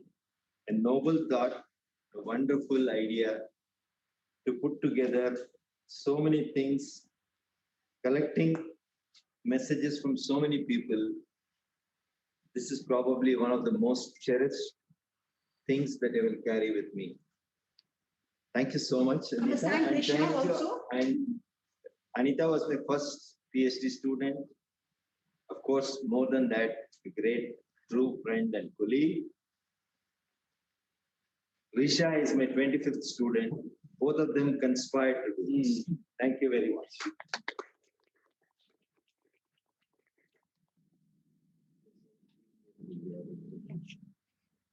We have a PDF of the memoir, and thank you all who have contributed. We have messages from Dr. Soumya Swaminathan, the Chief Scientist from WHO Geneva. We also have a message from Dr. Vinod Paul, who is a member of the Niti Aayog, Government of India. Besides that, we also have the Additional Chief Secretary, Mr. Javed Akhtar, as well as the Health Commissioner, Mr. Pankaj Pandey, who have expressed about their interactions in association with Dr. Ravi. So PDF is available, and I will share it with all of you. We now move on to our next little thing, which is reflections, Ravi, to tell us about your journey as well as your tryst with the viruses. Thank you very much. I'm deeply touched and honored that the department decided to conduct a symposium at the time when I am superannuating. Not prepared a formal speech, but many of you know that I like words that rhyme. Writing rhymes is one of my hobbies. So I've chosen a set of words for you, and that will tell you exactly how I feel. The first word that comes to my mind is gratitude. That's the word I chose, and then look for rhyming words. tremendous gratitude for so many things. For the wonderful parents, the family support I had, siblings, my wife, my kids, all my teachers, right from school days, college days, post-graduation, all my colleagues who are here, plus all the collaborators I worked with. You saw many of them on the screen today, as well as my staff. Last but not least, you just heard my students. Everyone contributed a great deal to what I am. Louis Pasteur on his deathbed very profoundly said, the seed is nothing, the soil is everything. If you translate that into context of my life, I am nothing. It's the soil and the environment in which I grew that made me do whatever I could. But let me tell you, I thoroughly enjoyed it. The other words that come to my mind that rhyme gratitude are latitude, the first thing that comes to my mind, because this institution gave me a canvas that I could explore. There was no limit. I felt, people talk about Alice in Wonderland, but I would say I'm the Alan in Wonderland, because virology gave me such a wonderful experience of exploring so many different things. I felt like a kid, put in a toy room and looking at so many different toys, which one to pick up. So I picked up whatever came to my mind and I dwelled on it. The third word that comes to my mind that rhymes with gratitude is fortitude. Fortitude literally means the ability to withstand trying times with courage. And I think I owe it to everybody, each one of you, for giving me that courage, especially during tough times. And that's been a great experience. And I think that's a lesson for everybody. For me, it's a very great lesson. The last is, of course, platitude. Platitude is, I'm like a stuck-up gramophone record or a parrot in a cage. I keep repeating the same things over and over again, never realizing that it may be boring for others. But who cares? I wanted to say it, so I said it. I'm sorry for taking that advantage with each one of you. So many nice things have been said about me, but there are many negative aspects about myself. And I know that. Just because you are great friends, students, and colleagues, you didn't tell them. So I thought I should point them out myself. And these words rhyme with gratitude. First word that comes to my mind is obtrude. I am a very forceful person. I thrust myself upon others. I think that's something that I should learn in my second innings, to be more accommodative. Lassitude literally means laziness, mental weariness. I'm very well known to be very lazy. People who come to my room will see how neatly it is kept, which prompted Rita to give me a poster with Albert Einstein and a very nice quote on it. I don't do things till the last minute. I'm not at all organized. I'm very poor in responding to emails, returning phone calls. Maybe all those in the second innings I will change, hopefully. Certitude literally means total certainty. In science, whatever little thing I found, a small mole I found, I made a mountain of it. I tried to force myself that this is the thing that this particular experiment has taught. I know I've been very adamant on that. I've learned both positive and negative lessons with that. And lastly, servitude. Servitude means a state of surrendering, especially subjecting yourself to your superiors, something I never did. I always spoke my mind out. I was at times a rebel. I'm sorry for being that. I will certainly try to change in my second innings. What is there in future for me? The best word I liked in the rhyme book that I saw is barbecued, waiting to be barbecued out in the society, away from the comfort of the four walls of neurovirology in NIMHANS. I'm sure when I go there, I will learn the real lessons of life.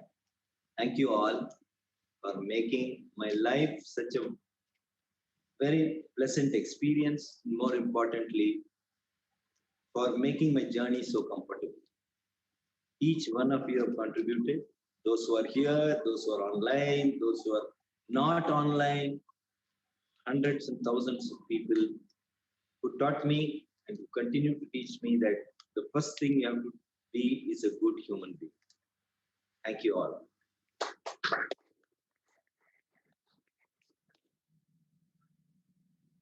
Our registrar, Dr. Shankar Narayan Rao, could join us only at this late stage because of other official engagements. But thank you very much for joining us. Can you please have the concluding remarks from you? It is always difficult if you want to summarize Professor Ravi. He is known as Virus Ravi. It's difficult to conclude the virus.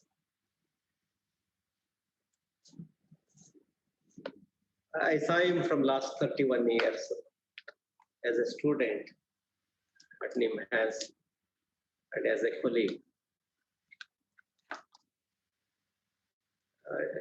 Many of you have spoken about his scientific contributions. And my interaction with him and Dr. Ram Mohan, Dr. Tarana Shetty and Dr. Raju, they had this lunch club. So I was working in EM lab. I had a lot of opportunity to taste all kind of food which they get it. One thing which I realized is that something which he takes any job until and unless it is completely done, he won't sleep. We had many occasions to work together for the institute activities. I know actually. So how difficult to do that. One is in your own professional growth, and parallelly when you take the responsibility as a leader, as an administrator. In fact, you compromise a lot of your science and the lab work, what you do. But I don't know, somehow he managed both components so effectively and very efficiently that we have to appreciate. He's a wonderful teacher, and also he has made many of his students as leaders today. So that is the most important quality of any leader. He has to generate many leaders so that whatever has been learned is carried forward. And that is across the globe. We could appreciate that. His administrative skills are occupied. I think more than required, you justified. And in fact, all of us, we used to tell him and PSC, both of them as like a Ram Lakshman. Both were working together. It's a very difficult thing, isn't it? In administration, it's not that easy. I don't know, wonderfully they balanced. In fact, that was the time many things were new and first in the history of NIMHANS. And it doesn't happen just like that. You send a letter to the ministry and they will just consider it. The amount of time which I think you have spent in terms of getting all those things. It may be in terms of creation of new course, infrastructure, laboratories, diagnostic services, expanding the clinical services, and also putting everybody accountable in the administration. That's where you have all this E-era has happened. All the digitization and processing and accountability, all those things. You might feel that it is a part of your job as a registrar or as an administrator you have done. But what you have initiated that day, today we just see that there is a fruits. All of us were enjoying with our work what you have done, sir, for so many years. Started the department single-handedly. Now you get to see that your department is so big. At any point of time across the globe, they can rely on you. And many times I told sir, any report which comes from the NIMHANS, it's used as a gold standard to the rest of the laboratories. During this pandemic, I used to talk to him, and he told, this is a lifetime opportunity for us to rise to the occasion and to contribute for the healthcare and the patients. I don't know, all of us, we could have said that, okay, let us also work from home. But I think he's the only one person I have seen him. He never used that word work from home, I think. All of us, we said we'll do all kind of. What that clearly indicates that is commitment to the work which he takes. And also his leadership. It's not that only he grown over a period of time to this level. Parallelly, there are many of them, they have grown. And all his contribution for the healthcare sector in the country and across the globe, I think it will be remembered. Most of the meetings in the ICMR when I go, and they will ask, okay, you are from NIMHANS? Yes, sir, I am from NIMHANS. Oh, you are from Ravi's department, whereas Ravi's institution. So that means an individual's, their contributions are recognized wherever we go. And also he said it very aptly, he said it, without NIMHANS, I think we are nothing. And this is the 100th time he has told me. Whatever we are is because of the NIMHANS. In fact, very few leaders we have seen in the institute where they could selflessly work for the institute without compromising whatever the jobs which they were holding. And it's very difficult to do that, sir. I know how much difficult it was for you to do that job so efficiently. Because now I am in that position, I know that, okay, how difficult to handle many things. But I think your experience and also you had a great respect to all your teachers and the mentors, which I have noticed every time, when I go to the different places in different meetings. So they remember you. So I think, that's what, when I go to the GNR's house, without your name, we will not begin the discussion about the maths. So, and when I went to Professor B.S. Das' house, he and Sarla Das madam, they spoke a lot of the institute things.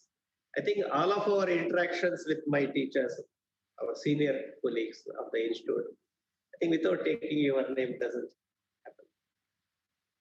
And the kids, they were relying on you for many things.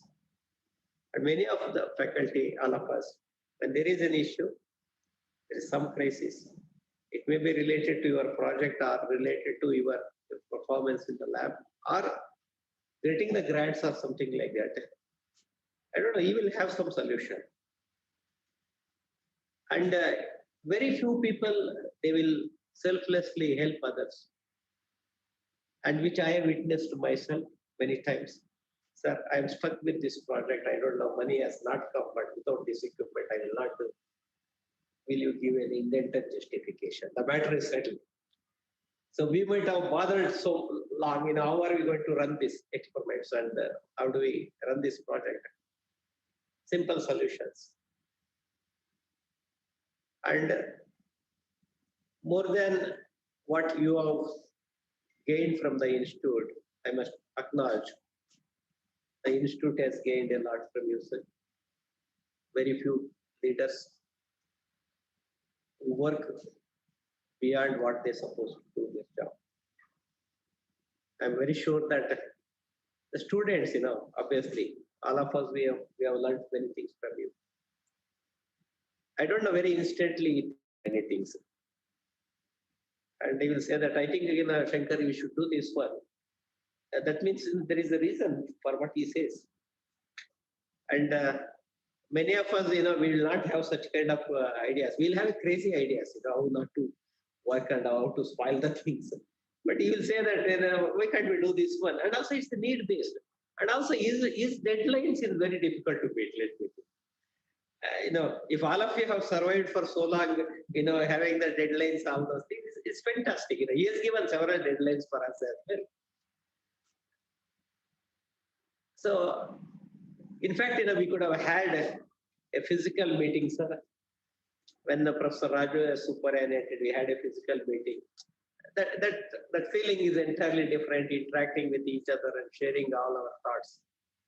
But unfortunately, it didn't happen. It doesn't mean that, okay, we should not have, when things are good, we should have some other program. And it's not necessary that, okay, his services is going to end because it's only an official one that he is going to superannuate. I'm very sure that your services for the institute, for the department, and for the entire scientific community is going to be forever. I don't think that, okay, so you have finished your job. So there's nothing like, for academicians and researchers, there's nothing like it's going to end. Till we die, we are in the job, one form or other form. Whether it may be official or unofficial, I am very sure that most of them are superannuation. They have contributed largely for the global health. If you see most of the Nobel laureates, after their superannuation, I think they had different ideas. The boundaries are not set, so probably their thoughts will easily flow, and that can be put things into the place. And you will be a guiding force not only for the institute, and you will be guiding for various programs that you have taken. And you have been recognized all over the world. Even in the neuroscience meetings, when I go there, when we talk about the neuroscience things, they will remember that Professor Ravi and many other colleagues. That's really appreciable. And I don't feel that, okay, he's leaving the institute. Let me tell you that. Okay, it's only an official procedure. I'm sure all of us will experience that. I don't know whether we will reach 10% of his caliber and doing the justice for his job. He has done everything at the best. And that is the reason, the rest of your colleagues and the big department is there circulating. And more importantly, the institute, your contribution to the institute. Putting many things in place, it's not that easy. Very cleverly, you have solved many issues. And I'm sure the institute has benefited a lot from you. On behalf of the entire fraternity of NIMHANS, all levels, and all the professionals and students across the globe, I'm sure that we just remember that, okay, this is what you have contributed. There is a lot more which you can contribute further. Hoping to have your services continued for NIMHANS and to the rest of the country and world. So on behalf of all of them, it's a pleasure to say thank you. I'm sure that you will be our integral part of our services. Thank you, sir. Thank you all. Thank you for joining us this evening, and I'm sure you've enjoyed being with us. Thank you.